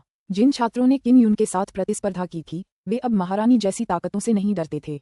उन्होंने उनके सामने उनकी सलाह के लिए धन्यवाद दिया। उसकी तुलना में जियांग लैंग, जिसने क्रूरतापूर्वक हमला किया था, निश्चित रूप से श्रेष्ठ था। महारानी और वरिष्ठ अधिकारी यह सब देखकर दांत खुजलाने लगे, और जब जियांग लैंग ने सभी को गुप्त रूप से किन युन की प्रशंसा करते सुना तो उसने इच्छा व्यक्त की कि वह उन लोगों को मार डाले। 6 घंटे की कड़ी टक्कर के बाद दोनों टीमों के अंतिम विजेता किन युन और जियांग लैंग थे। अब वे एक अंतिम द्वंद्व युद्ध में उतरने वाले थे। जब वे मंच पर आए तो डुआन कियान और अध्यक्ष झांग ने किन युन को ऊपर न जाने की सलाह दी। ऐसा इसलिए था क्योंकि वे सभी देख सकते थे कि अपनी प्रतिष्ठा बढ़ाने के लिए ब्लू स्पिरिट वेस्ट पैलेस ने जियांग लैंग को पोषित करने के लिए 1 महीना बिताया था, ताकि वह इस परीक्षा में पूरी जीत हासिल कर सके। किन युन तीनों साम्राज्यों में सबसे उत्कृष्ट युवा था। जब तक वह युवा था, हर कोई उसे हराकर अपनी प्रतिष्ठा बढ़ाना चाहता था। जियांग लैंग के लिए भी यही स्थिति थी, जिसके पास एक महान योद्धा आत्मा थी। मार्शल आर्ट्स प्रैक्टिस ग्राउंड में लोगों की संख्या बढ़ती जा रही थी। हर कोई उत्सुकता से भरा हुआ था। हुआलिंग मार्शल आर्ट्स स्कूल में सबसे बेहतरीन फ्रेशमैन कौन है, सब कुछ इसी मुकाबले पर निर्भर था। अध्याय 86 पौराणिक मार्शल आत्माओं की शक्ति। शाम को क्षितिज पर 9 खूबसूरत सूर्यास्त एक साथ खड़े होकर आसमान को लाल रंग में रंग रहे थे। ऐसा लग रहा था मानो वे भी दूर से इस युद्ध को देख रहे हों। हुआलिंग मार्शल आर्ट्स स्कूल के मार्शल आर्ट्स प्लाजा में बहुत से लोग एकत्र हुए थे। किन युन और जियांग लैंग बीच में बने बड़े मार्शल स्टेज की ओर चले गए। रेतखड़ी से अभी भी रेत रिस रही थी, इसलिए ब्रेक अभी खत्म नहीं हुआ था। हालांकि उनके दिल लड़ाई की भावना से भरे हुए थे और वे सभी लड़ने के लिए उत्सुक थे। किन युन को स्पष्ट रूप से याद था कि जब वह अपनी मार्शल आत्मा को जगाने के लिए हुआलिंग वू अकादमी में दाखिल हुआ था, तो अगली कक्षा में बैठे जियांग लैंग ने अपनी ध्वनि आत्मा को जगाया था और सभी का ध्यान आकर्षित किया था। जियांग लैंग को हुआलिंग वू अकादमी के इतिहास में सबसे मजबूत मार्शल स्पिरिट जगाने वाले व्यक्ति के रूप में भी जाना जाता था।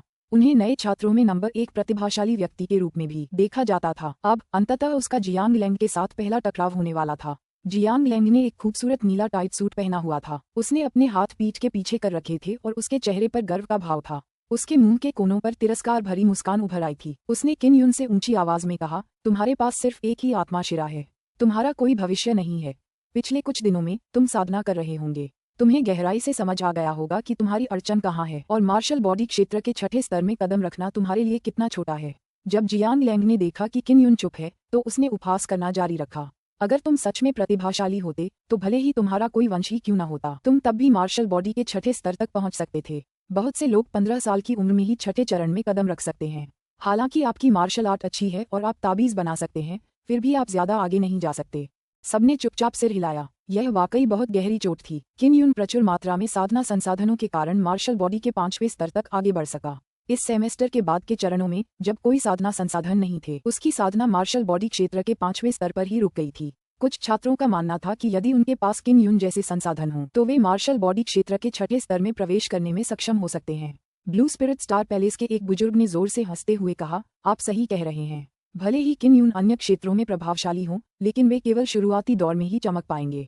लेकिन भविष्य में ऐसा कोई नहीं होगा जिसके पास प्रथम सूर्य आध्यात्मिक नाड़ी होगी। मैं इतने वर्षों से जी रहा हूँ, लेकिन मैंने कभी किसी ऐसे व्यक्ति के बारे में नहीं सुना जो एक सूर्य आध्यात्मिक नाड़ी के साथ मार्शल बॉडी क्षेत्र के 7वें स्तर तक साधना कर सके। यहाँ तक कि 2 सूर्य आध्यात्मिक नाड़ी भी इस स्तर तक नहीं पहुँच सकती। सभी जानते थे कि जितना अधिक व्यक्ति युद्ध पद्धति से साधना करेगा, उसकी साधना का स्तर उतना ही अधिक कठिन होगा। इसलिए बाद के चरणों में अधिक आत्मिक शिराओं के लाभ प्रकट होंगे। किन यून बस उदासीनता से देख रहा था। उसकी भावनाओं में कोई उतार चढ़ाव नहीं था और वह बेहद शांत दिखाई दे रहा था। जियांग लैंग किन यून को नाराज करने में कामयाब नहीं हो पाया। उसने व्यंग्यात्मक लहजे में कहा, उस समय तियानकिन द्वारा तुम्हारा युवराज पद रद्द करना सही था। ऐसा इसलिए क्योंकि तुम युवराज या भावी सम्राट बनने के योग्य नहीं हो। तुम तो मार्शल स्पिरिट के भी लायक नहीं हो। अगर तुम अपनी मार्शल स्पिरिट ट्रांसफर कर सकती थी तो तुम्हें इसे युवराज को दे देना चाहिए था। तुम्हारी स्पिरिट नसें उसके शरीर में चमक रही होती। किन यून थोड़ा क्रोधित हुआ और उसने अपनी मुट्ठी भींचते हुए ठंडे स्वर में कहा, चूंकि तुम किन जेंगफेंग के प्रति इतने वफादार हो, इसलिए तुम्हें उसे अपनी पौराणिक मार्शल आत्मा दे देनी चाहिए। यही एक वफादार कुत्ता बनने का सच्चा तरीका है। मैंने कभी नहीं सोचा था कि एक पौराणिक मार्शल आत्मा वाला व्यक्ति किसी का कुत्ता गुलाम बनने को तैयार होगा। जियांग लैंग किन यून की बातों से भड़क गया और गुस्से से हंस पड़ा। किन यून, यांग शियू के संरक्षण में तुम इतने घमंडी हो सकते हो। मैं तुम्हें बता दूं, अगर तुम आज इस विपत्ति से बच भी गए तो भी वह भविष्य में तुम्हारी रक्षा नहीं कर पाएगी। इस सेमेस्टर के बाद उसे ब्लू स्पिरिट स्टार पैलेस जाना होगा और अपने मंगेतर के साथ अपने रिश्ते को मजबूत करना होगा। हे तुम्हें नहीं पता, लेकिन उसका होने वाला पति 30 साल की उम्र में मार्शल दाव क्षेत्र में कदम रख चुका है। वह तुम्हें एक ही उंगली से कुचलकर मार सकता है। किन यून ने अपनी मुट्ठी कसकर भींच ली और भौहें सिकोड़ लीं। उसके दिल में उदासी और गुस्से का एक अजीब सा भाव उमड़ रहा था। उसका मन उथल पुथल से भर गया था और वह मिश्रित भावनाओं से गुजर रहा था। जियांग लैंग जोर से हंसा, हा, आपकी सपनों की देवी किसी और की पत्नी बनने के लिए किस्मत में है। कितने अफसोस की बात है। जियो यू लैन ऐसी ही थी और यांग शी यू भी ऐसी ही थी। हर कोई आहें भरने से खुद को रोक नहीं पाया। यही तो किस्मत थी। हर कोई बता सकता था कि किन यून के मन में यांग शियू के लिए कुछ भावनाएं थीं। यांग शियुए का चेहरा बर्फ की तरह ठंडा था। उसकी निगाहें एक ब्लेड की तरह थीं। दूर के मार्शल स्टेज को देख रही थीं। नदी की लहरें जो दुर्भावनापूर्ण रूप से हंस रही थीं, एक ठंडी हवा छोड़ रही थीं जो ऊपर बह रही थी, जिससे पूरा मार्शल आर्ट अभ्यास क्षेत्र अचानक ठंडा हो गया। उसकी हत्या की मंशा, जो क्रोध से भरी थी, 100 मीटर दूर से युद्ध मंच तक फैल गई, जिससे जियांग लैंग की पीठ पर ठंडा पसीना आ गया। जियांग लैंग को भी नियंत्रित कर लिया गया था और वह जो परिणाम चाहती थी वह प्राप्त हो गया था। प्रशिक्षण क्षेत्र ठंडा और शांत था और रेतघड़ी की धीमी शाह ध्वनि स्पष्ट रूप से सुनी जा सकती थी। 9 सूर्यों ने सूर्यास्त को अतुलनीय रूप से उदास और सुंदर बना दिया था। एक अकेला चील उदास और सुंदर क्षितिज पर धीरे धीरे उड़ रहा था, बेहद अकेला लग रहा था। मार्शल आर्ट के मैदान की ठंडी हवा धीरे धीरे गायब हो गई। यांग शियुए जा चुकी थी, लेकिन उसने किन यून के मुकाबले की तरफ देखा तक नहीं। किन यून पूरे समय जियांग लैंग को घूरता रहा। उसके चेहरे पर शांति थी और उसे आभास हो गया था कि यांग शियुए जा चुकी है। शायद इस बार जाने का मतलब था कि उनके रास्ते अलग हो गए हैं।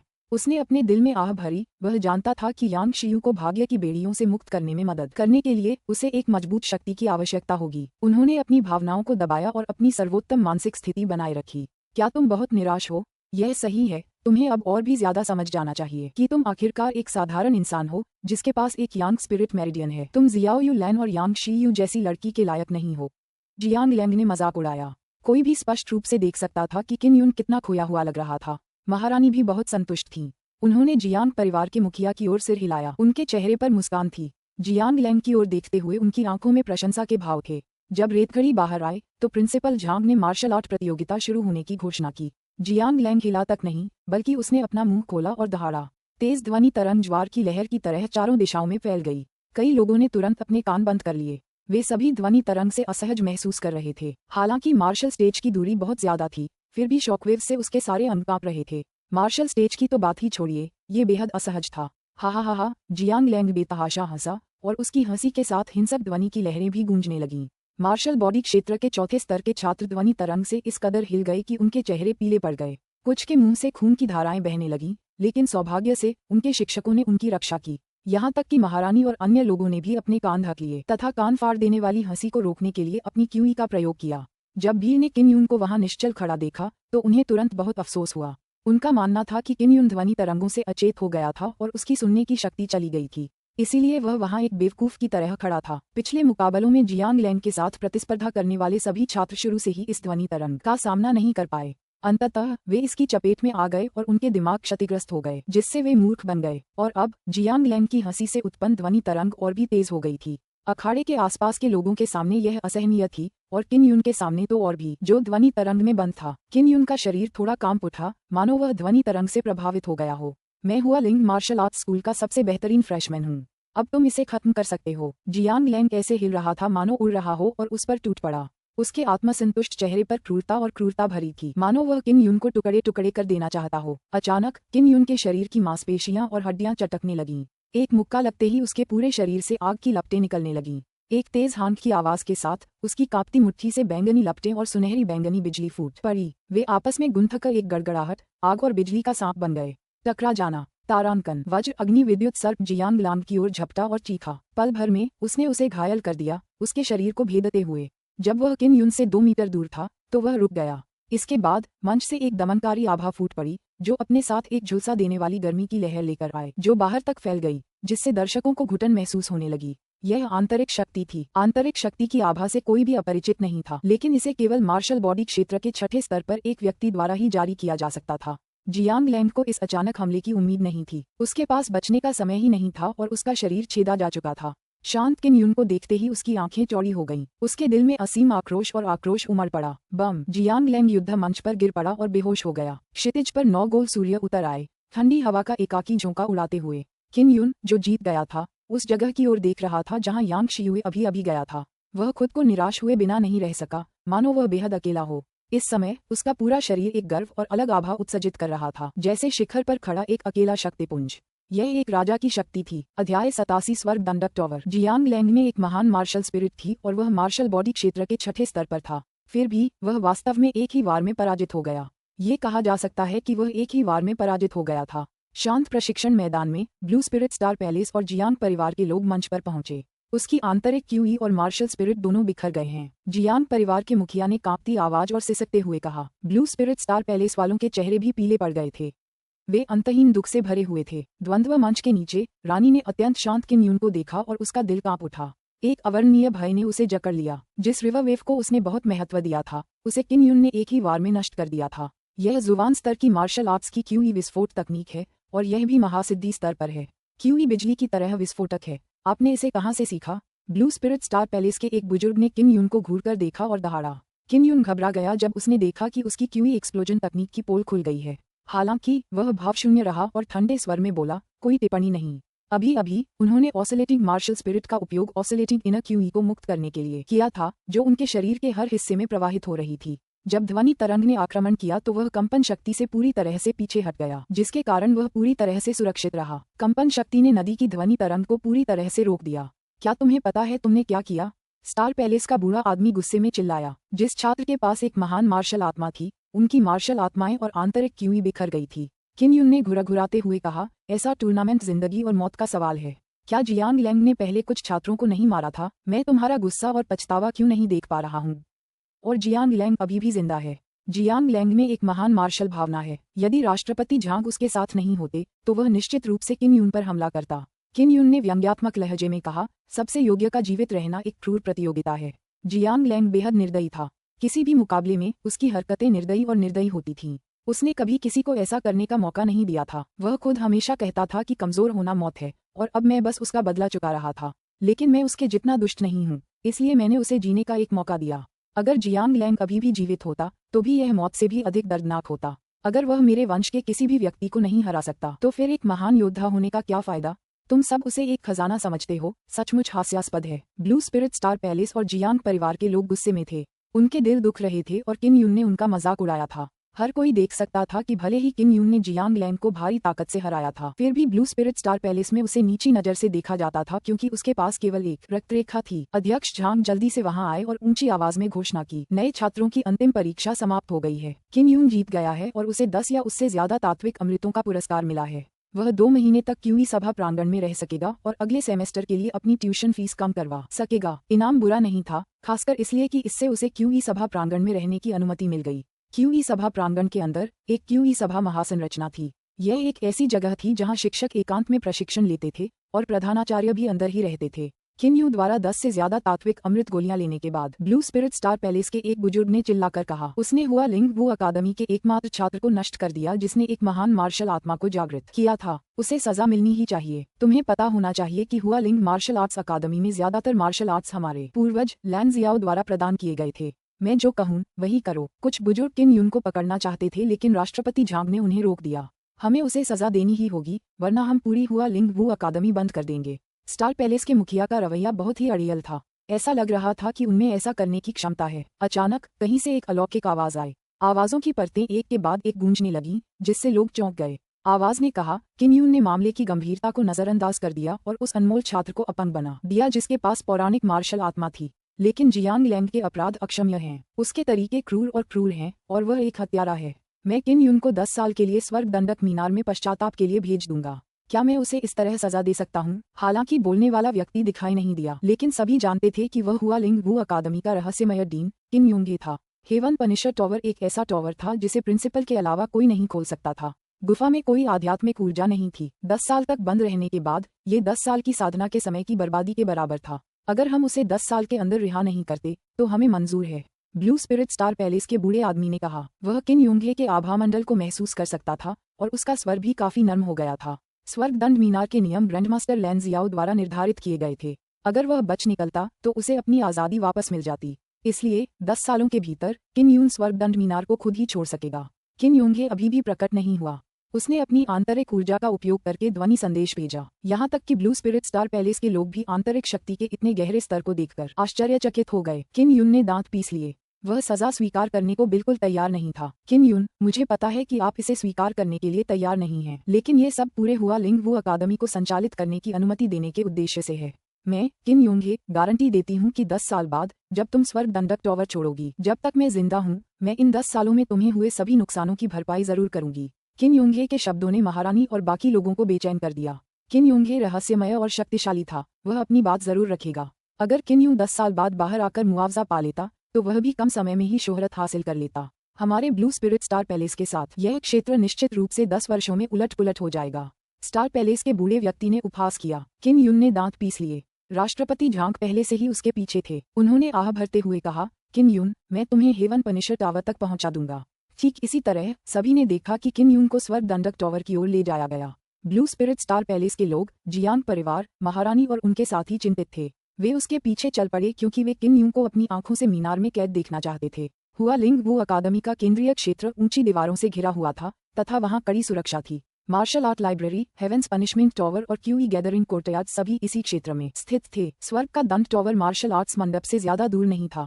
ये सिर्फ 5 मंजिला था और इसका बाहरी भाग गहरे हरे रंग का था। ये जंग से ढका हुआ था, मानो प्राचीन कांसे का बना हो। ये धूल से भरा और मकड़ी के जाले से ढका हुआ था और काफी समय से खुला नहीं था। लोगों का समूह राष्ट्रपति झांग और किन यून के पीछे पीछे स्वर्ग दंडक मीनार के प्रवेश द्वार तक पहुंचा। दरवाजा अपने आप खुल गया और अंदर घना अंधेरा था। एक भयावह हवा की लहरें, जो एक पुरानी आभा लिए हुए थीं, बाहर निकल रही थीं, जिससे रोंगटे खड़े हो रहे थे। किन यून, अगर तुम इस टॉवर को अंदर से नष्ट करने की क्षमता रखते हो तो तुम्हें 10 साल तक जेल में नहीं रहना पड़ेगा। किन यूंगे की आवाज धीरे धीरे स्पष्ट होती गई, मानो वह आसपास ही था। स्टार पैलेस वाले बूढ़े ने व्यंग्य किया। स्वर्ग दंडक टॉवर हमारे ब्लू स्पिरिट स्टार पैलेस द्वारा परिष्कृत एक राजा स्तर की आत्मा कलाकृति है। यह अतुलनीय रूप से मजबूत है।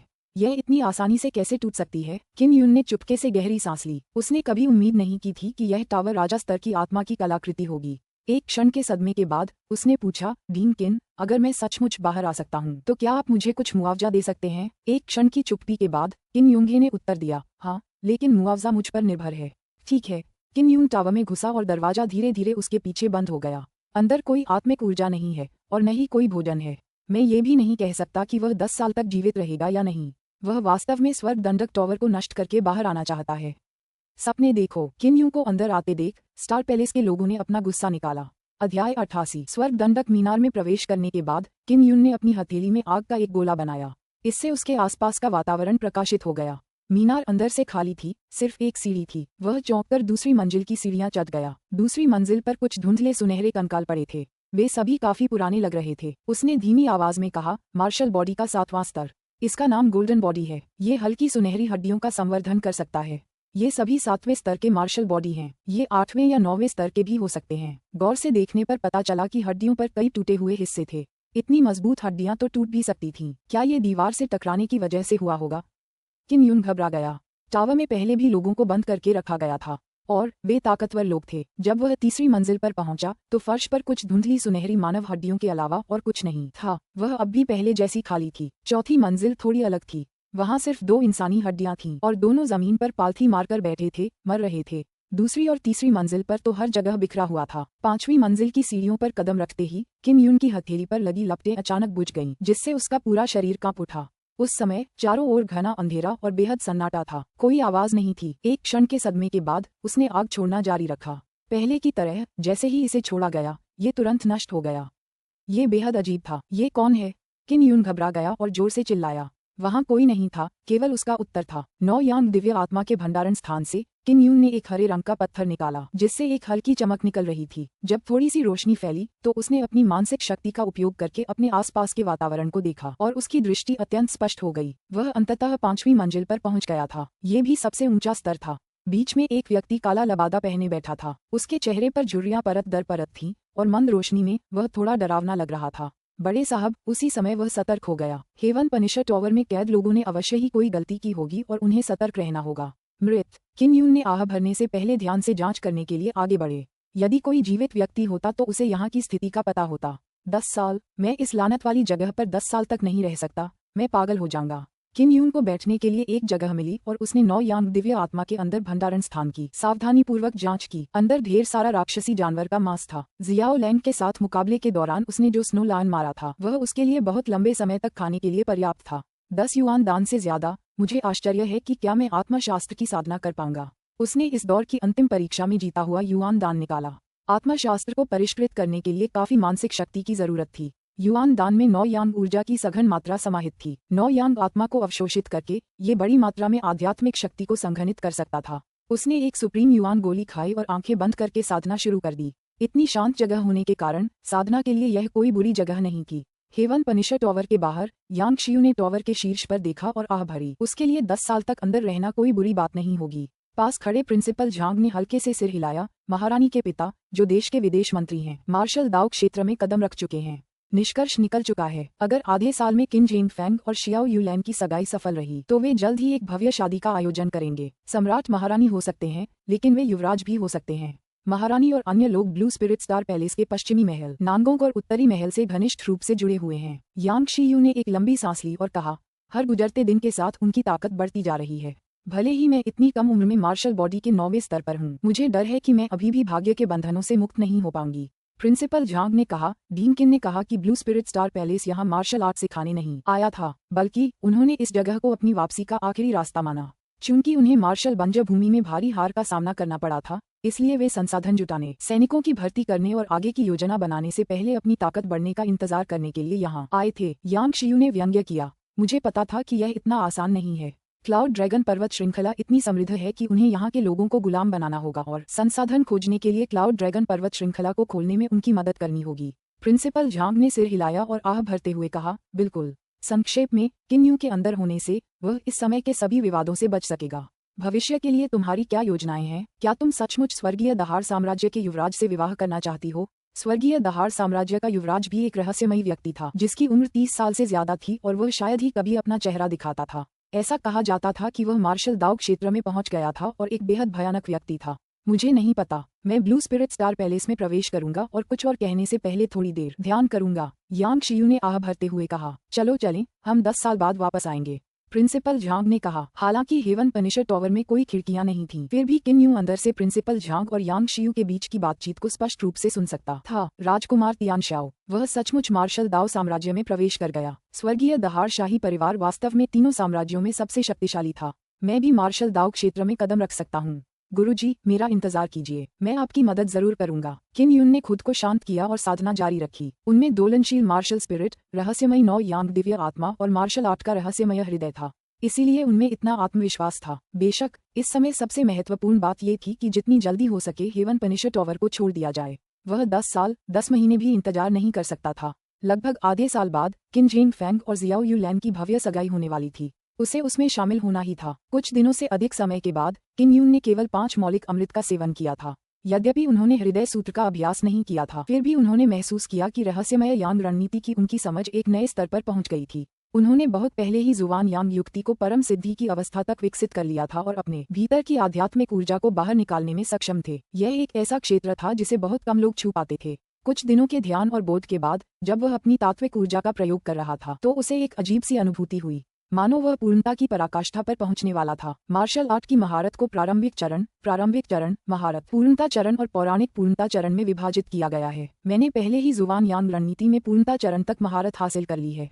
किन यून प्रत्याशा से भर गया क्योंकि उसने अपना सारा ध्यान ब्लैक यांग रणनीति को समझने पर केंद्रित किया और पूर्णता चरण की ओर बढ़ना शुरू कर दिया। यद्यपि जुबान यांग रणनीति केवल एक उच्च श्रेणी की मार्शल आर्ट थी, फिर भी इसमें पूर्णता का एक स्तर भी था। ये केवल एक वैचारिक अवस्था थी। रहस्यमय यांग रणनीति के रचयिता भी इसे इस स्तर तक विकसित नहीं कर पाए होंगे। उन्होंने ब्लैक यांग मंत्र के अंतिम अध्याय पर ध्यान केंद्रित किया और लगातार सांस लेते रहे। उसकी सांसों की गति तेज और तेज होती गई। ये तेजी से घूमता था और तेजी से सांस लेता था, बहुत तेजी से फैलता और सिकुड़ता था। इस स्थिति को बनाए रखने के लिए किन यून के पास शेष 5 मौलिक अमृतों का सेवन करने के अलावा कोई विकल्प नहीं था। इस अवस्था में इसे बड़ी मात्रा में आध्यात्मिक ऊर्जा अवशोषित करने की आवश्यकता थी। स्वर्गीय दंड मीनार बाहरी दुनिया से अलग थलग थी और आध्यात्मिक ऊर्जा को अवशोषित करने में बिल्कुल भी असमर्थ थी। पहले उसे 5 अति तत्वीय अमृतों को परिष्कृत करने में कुछ दिन लगते थे, लेकिन अब एक दिन बाद उसने 5 युआन दान मोतियों से सारी आत्मिक ऊर्जा को पूरी तरह से परिष्कृत कर लिया था। उसने अपने डेंटियन में देखा और अचानक ये देखकर आश्चर्यचकित हो गया कि उसके अंदर क्यूई की एक अजीब सफेद गेंद थी। अध्याय 89 स्टार यांग हॉट सूत्र। किन यून के पास जुड़वा मार्शल आत्माएं थीं, इसलिए वह 2 मौलिक ऊर्जाओं का संवर्धन और उत्पादन कर सकता था।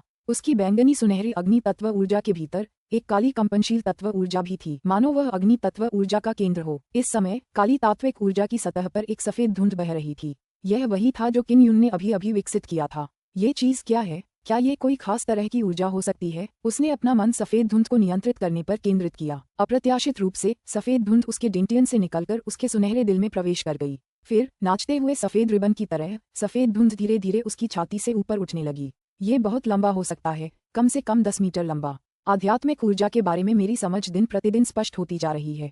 प्रकाश की यह सफेद पट्टी आध्यात्मिक ऊर्जा के बारे में मेरी समझ को और मजबूत कर सकती है।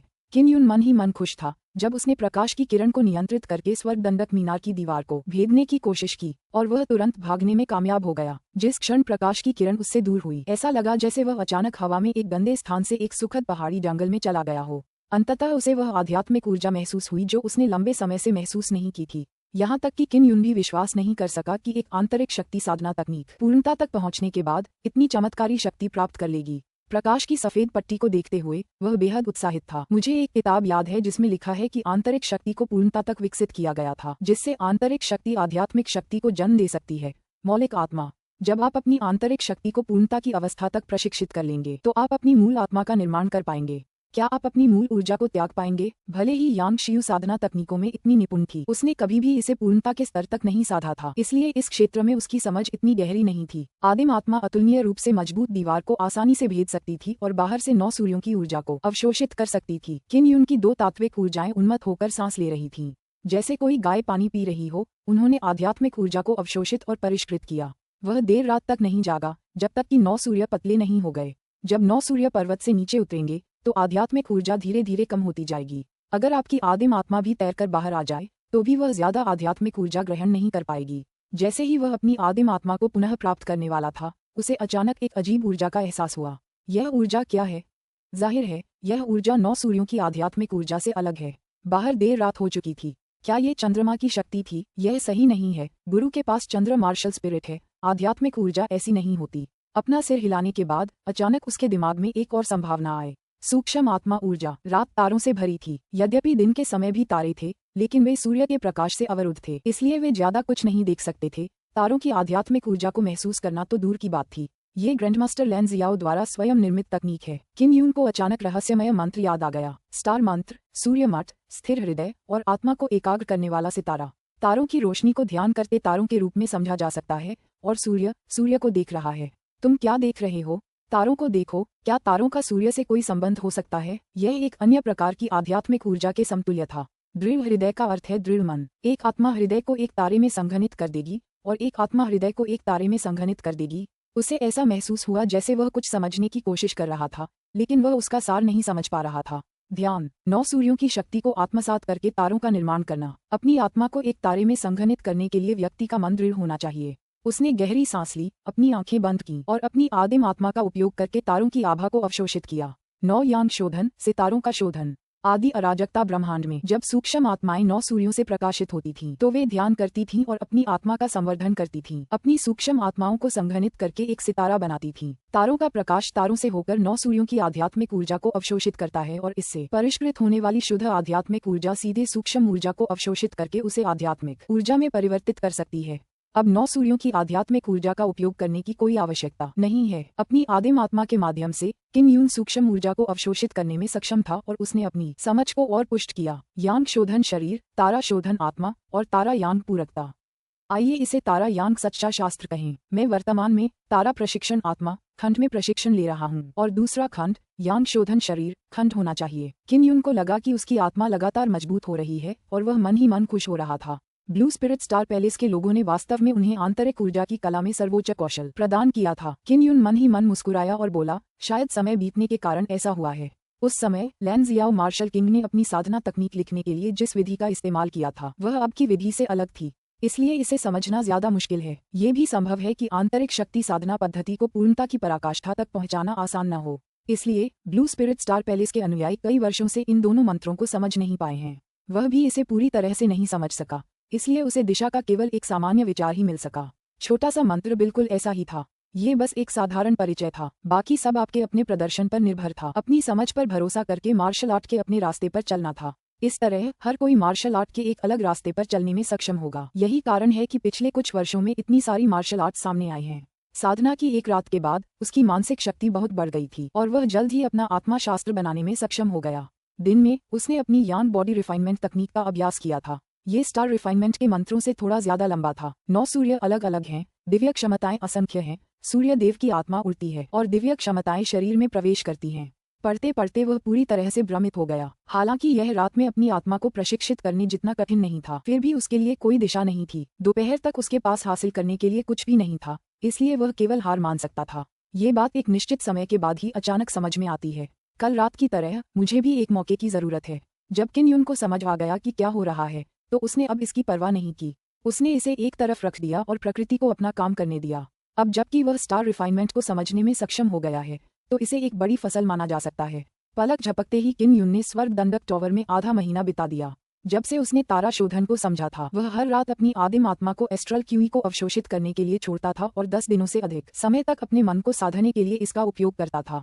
हेवन पनिशर टॉवर के ऊपर आकाश में तारे समुद्र की तरह चमक रहे थे, शांत और सुंदर। स्वर्ग के दंड टॉवर के अंदर किम यून तारों के दीप्तिमान समुद्र को नहीं देख पा रहा था। हालांकि वह अपनी आदिम आत्मा के माध्यम से तारों के असीम और रहस्यमय समुद्र को स्पष्ट रूप से महसूस कर सकता था। जब भी उसे यह अनुभूति होती, उसका मन विचलित हो उठता, क्योंकि उसे लगता था कि वह तारों के समुद्र के सामने धूल के समान तुच्छ है, सागर में एक बूंद के समान है, और हीनता और शक्तिहीनता की भावना उसके हृदय में उमड़ेगी और एक अकथनीय निराशा की भावना को जन्म देगी। जब भी ये भावनाएं प्रकट होती, वह हमेशा अपने हृदय को दृढ़ बनाए रखने, अदृश्य आक्रमणों का सामना करने तथा तारों से आध्यात्मिक ऊर्जा ग्रहण करने में सक्षम रहता। बचपन से ही उसने कई तरह की मुश्किलें झेली थीं। उसने बहुत पहले ही एक अतुलनीय दृढ़ हृदय विकसित कर लिया था और उसे पूरा विश्वास था कि कड़ी मेहनत से वह स्वर्ग की इच्छा को भी हिला सकता है। मंत्रों में मन की शांति का उल्लेख था। ऐसा इसलिए था क्योंकि जितना ज्यादा साधना की जाती, उतना ही ज्यादा उसे स्टारसी की भयावहता का एहसास होता। ये सब प्राचीन स्टारसी से आने वाली भव्य आभा का प्रतिरोध करने के लिए था। मेरा दिल तारों जैसा है। किम यून ने आंखें खोली और उसकी आंखों में एक चमक सी चमक उठी। वह 2 चमकते तारों जैसा लग रहा था। अंततः उसने आत्मा शास्त्र की साधना कर ली थी। आत्मा का धर्मग्रंथ तारों से जगमगाती नदी के समान था, जो सुनहरे हृदय और मस्तिष्क के छोटे तारों से जुड़ती थी। स्पिरिट स्टार, मैं सफल हो गया हूँ। चारों ओर बहुत अंधेरा था, लेकिन अपने शक्तिशाली दिमाग की मदद से वह रेत के सभी छोटे कणों को स्पष्ट रूप से पकड़ने में सक्षम था। किम यून ने न केवल आत्मा शास्त्र की साधना की, बल्कि उसने जिंग्यांग हृदय शास्त्र का उपयोग करके अपने मन को एक तारे का आकार भी दिया। इसका अर्थ था कि उसकी मानसिक ऊर्जा की शक्ति दूसरों से कहीं अधिक होगी। अध्याय 90, प्राथमिक स्तर। किम यून आधे महीने तक हेवन पनिशर टॉवर में रहा। अगले सेमेस्टर के शुरू होने में अभी भी आधा महीना बाकी था। जब उन्होंने आत्मा शास्त्र का अभ्यास किया, तो ये कहा जा सकता है कि उनकी प्रगति की दर में बहुत अधिक वृद्धि हुई। इस समय उनकी सर्वोच्च प्राथमिकता हेवन फिनिशर टॉवर को छोड़ना थी। पत्थर की पट्टियों में कुछ अजीब बात है। जब उसने इस परत को ढकने के लिए अपनी आध्यात्मिक ऊर्जा मुक्त की तो उसने देखा कि पत्थर की पट्टियां अलग थीं। फिर उसने चमकता हुआ पत्थर निकाला और उसे जमीन पर चमकाया। उसने पाया कि जमीन के बीच में जो पत्थर का स्लैब था वह अलग था। वह एक खास तौर पर बनाया गया पत्थर का स्लैब था। उसने एक पल ध्यान से उसे देखा और पाया कि यहाँ 5 मीटर चौड़ा एक चौकोर आरेख था। ये पूरी तरह से पत्थर के टुकड़ों से बना था। इस तरह के पत्थर के बोर्ड पर आत्मा के शिलालेख उकेरे जा सकते हैं और एक आत्मा सरणी बनाई जा सकती है। मैंने पहले जो ज्वाला छोड़ी थी वह शायद इन पत्थर की पट्टियों द्वारा अवशोषित कर ली गई थी। किम यूं अचानक एक योजना के साथ आया जो उसे स्वर्ग दंडक टॉवर छोड़ने में मदद कर सकती थी। वह तुरंत नीचे भागा और हर मंजिल से सारे कंकाल उठाकर भट्टी में फेंक दिए। माफ करना, मैं इस मीनार को तोड़ने के लिए तुम्हारी लाशों का इस्तेमाल करूंगा। किम यून ने भट्टी में पड़ी हड्डियों को देखा और बुदबुदाया। इसके बाद उसने हैवी स्पिरिट जेड का एक छोटा सा टुकड़ा और सभी राक्षस जानवरों की हड्डियां फेंक दी। किम यून ने अपनी मूल आत्मा को बाहर भेजा और बड़ी मात्रा में 9 यांग ऊर्जा को अवशोषित किया। उसने एक तेज सुनहरी बैंगनी लौ छोड़ी और उसे विभिन्न वस्तुओं को जलाने के लिए भट्टी में डाल दिया। उन्होंने हॉल ऑफ माकंग में अक्सर ऐसा किया था, लेकिन बात सिर्फ इतनी थी कि उनके पास इतनी अधिक मात्रा में फ्यूज्ड वस्तुएं नहीं थीं। मुझे इसे लंबे समय तक जलाना है। मैं इस समय का लाभ उठाकर एक संरचना बनाऊंगा और लौ को बनाए रखने के लिए नियमित अंतराल पर बैंगनी सुनहरी लौ की आंतरिक ऊर्जा का संचार करूंगा। उसने अपना नक्काशी वाला चाकू और कागजों का एक बड़ा ढेर निकाला। जब वह पहली बार 9 यांग स्पिरिट कन्वर्जेंस एरे में दाखिल हुआ तो उसने कागज के उस ढेर की नकल की। अंदर के स्पिरिट चिन्ह 36 स्पिरिट चिन्हों के हिस्सों जैसे ही थे, इसलिए उसने गहरे चिन्हों पर भी महारत हासिल कर ली थी। वह 9 यांग स्पिरिट कन्वर्जेंस एरे को स्थापित करने के लिए जमीन पर पत्थर की पट्टियों का उपयोग करना चाहता था। अगर मैं यहाँ अग्नि छोड़ता हूँ तो वह जमीन पर पड़ी पत्थर की पट्टियों द्वारा तुरंत अवशोषित कर ली जाएगी। इसका मतलब है कि पत्थर की पट्टियों का उपयोग संरचना स्थापित करने के लिए किया जा सकता है और एक बार संरचना स्थापित हो जाने के बाद इसमें 9 यांग ऊर्जा डालकर संरचना को सक्रिय किया जा सकता है। कुछ दिनों की नक्काशी के बाद किम यून ने 9 यांग आत्मा अभिसरण व्यूह को सफलतापूर्वक अंकित कर लिया था। इसे आदिम आत्मा सागर के माध्यम से मीनार के बाहर प्रवाहित किया जा सकता था और व्यूह में 9 यांग ऊर्जा को आकर्षित किया जा सकता था। 9 यांग स्पिरिट कन्वर्जेंस एरे की सबसे बड़ी खासियत ये थी कि यह 9 सूर्यों की आध्यात्मिक ऊर्जा को अवशोषित कर सकता था और उसे शीघ्रता से शुद्ध ऊर्जा में परिवर्तित कर सकता था। संरचना स्थापित होने के बाद भट्टी के अंदर की अधिकांश चीजें भी पिघल चुकी थीं। उन्होंने विशालकाय आत्मा राजा हथौड़े का खाका निकाला और हथौड़े के आकार के अनुसार हथौड़ा चलाना और गड़ना शुरू कर दिया।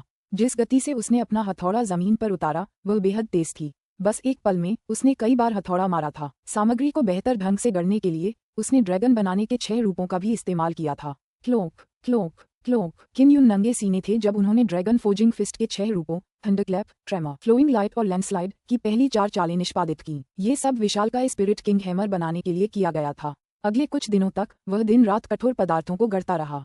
ये बेहद कठिन था, लेकिन सौभाग्य से वह अपनी आदिम आत्मा का उपयोग करके आध्यात्मिक ऊर्जा को शीघ्रता से अवशोषित करने और अपनी मानसिक और शारीरिक ऊर्जा की पूर्ति करने में सक्षम था। कड़ी मेहनत से अर्जित भ्रूण को देखकर उसने संतोष से अपना सिर हिलाया। मेरे पास कीमिया मार्क और सुदृढ़ीकरण मार्क दोनों हैं। वर्तमान परिस्थितियों में मैं केवल विशाल आत्मा राजा हथौड़ा को अस्थायी रूप से परिष्कृत कर सकता हूँ, जो एक निम्न श्रेणी की आध्यात्मिक कलाकृति है। एस्ट्रल क्यूई की साधना से उत्पन्न मानसिक शक्ति अतुलनीय रूप से शक्तिशाली थी, जिससे वह बिना थके कीमिया मार्क को तराशने में सक्षम हो गया। कीमिया के नमूने तराशने के बाद उसने एक लंबी सांस छोड़ी। मैं एक ठोस मुहर तराशने जा रहा हूँ। ये पहली बार है जब मैं एक ही कलाकृति पर 2 तरह के आत्मा के नमूने तराश रहा हूँ। दूसरे प्रकार के स्पिरिट पैटर्न को उकेरते समय व्यक्ति को सबसे उपयुक्त स्थान खोजने के लिए अपनी मानसिक शक्ति का उपयोग करना होगा। यह अन्य स्पिरिट पैटर्न के साथ संघर्ष नहीं करता था और न ही अन्य स्पिरिट पैटर्न में हस्तक्षेप कर सकता था। यह अच्छी बात थी कि उसके पास ब्लूप्रिंट था और इसमें बताया गया था कि वह ये कैसे करेगा। बेशक एक असली विशालकाय आत्मा राजा हथौड़ा के लिए आवश्यक सामग्री प्राप्त करना आसान नहीं था और कई आत्मा शिलालेख भी थे। किम यून वर्तमान में एक निम्न श्रेणी के आत्मा खजाने विशाल आत्मा राजा हथौड़ा को बनाने के लिए आवश्यक परिस्थितियों से सुसज्जित था। पहली बार काले हथौड़े पर इन 2 आत्मा चिन्हों को उकेरने में उसे कई दिन और रात लगे। कहा जा सकता है कि सब कुछ सुचारू रूप से चला। किम यून ने इसे पहली बार परिष्कृत किया था। परिस्थितियां कठोर थीं, फिर भी वह इसे सफलतापूर्वक बनाने में सक्षम था। इसे बहुत अच्छा कहा जा सकता है। स्कूल का समय हो गया है। किम यून ने कम ग्रेड वाले विशाल स्पिरिट किंग हैमर के साथ नृत्य किया। उसने हैवी स्पिरिट जेड का आधा टुकड़ा डाला था। गर्म होने के बाद हैवी स्पिरिट जेड धीरे धीरे भारी हो जाएगा, इसलिए विशालकाय स्पिरिट किंग हथौड़ा को गर्म करने के बाद ये भारी भी हो सकता है। किम यून ने उसे गर्म करने के लिए अपनी सबसे तेज लौ का इस्तेमाल किया। उसका वजन 5000 जिन था। तलवार चलाने के लिए शारीरिक शक्ति का इस्तेमाल करना पहले से ही कठिन है, लेकिन आंतरिक क्यूई का इस्तेमाल अभी भी मुश्किल से ही पर्याप्त है। केवल आंतरिक शक्ति का इस्तेमाल करके ही इसे आसानी से चलाया जा सकता है। किम यून इससे बेहद संतुष्ट था। आराम करने के बाद उन्होंने अपनी योजना का अंतिम चरण शुरू किया। वह 9 यांग आत्मा अभिसरण व्यूह के केंद्र में गया और विशाल आत्मा राजा हथौड़ा बीच में रख दिया। हथौड़े का एक किनारा जमीन से चिपका हुआ था, जबकि दूसरा किनारा मीनार के शीर्ष की ओर था। किम यू 9 यांग आत्मा अभिसरण व्यूह के पास खड़ा था और उसने अपनी आदिम आत्मा को 9 सूर्यों की आत्मा ऊर्जा को अवशोषित करने के लिए बाहर तैरने दिया, इससे पहले कि वह उसे संरचना में प्रवाहित कर सके। फिर उन्होंने इसे नियंत्रित करने के लिए अपने मन का उपयोग किया और 9 यांग स्पिरिट कन्वर्जेंस एरे से परिवर्तित आध्यात्मिक ऊर्जा को विशाल स्पिरिट किंग हैमर में डाल दिया। विशालकाय आत्मा राजा हैमर ने बड़ी मात्रा में 9 यांग ऊर्जा को अवशोषित किया और इसे कीमिया टैटू के माध्यम से जारी किया, जिससे एक झुलसाने वाली लाल रोशनी पैदा हुई जो सीधे शिवालय के शीर्ष पर पहुंची और चमकती रही। कीमिया मार्क लॉ को कई गुना अधिक शक्तिशाली बना सकता है, जिससे गर्मी निकलती है। 9 यांग स्पिरिट कन्वर्जेंस एरे द्वारा उत्सर्जित आध्यात्मिक ऊर्जा की मात्रा आंतरिक बल द्वारा उत्सर्जित ऊर्जा के बराबर थी। विशाल स्पिरिट किंग हैमर में प्रवेश कर रही आंतरिक ऊर्जा के इतने निरंतर प्रवाह के साथ उत्सर्जित प्रकाश अत्यंत प्रचंड था। ये काफी नहीं है। किम यून ने अपनी मानसिक ऊर्जा का इस्तेमाल करके मीनार के शिखर को महसूस किया। भौहें चढ़ाते हुए उसने अपने सारे क्रिस्टल और बैंगनी क्रिस्टल सिक्के निकाले और उन्हें 9 यांग आत्मा अभिसरण सरणी में डाल दिया। कुल मिलाकर ये कई लाख क्रिस्टल सिक्कों के बराबर था। निश्चित रूप से 9 सूर्यों की आत्मा अभिसरण श्रृंखला क्रिस्टल सिक्कों से आध्यात्मिक ऊर्जा को अत्यंत तीव्र गति से अवशोषित करने में सक्षम थी। यह आध्यात्मिक ऊर्जा में परिवर्तित हो गई और उसे विशाल आत्मा राजा हथौड़े में डाल दिया। बैंगनी सुनहरे रंग का लेजर अचानक अधिक मोटा हो गया। मैंने अपनी पूरी कोशिश की है।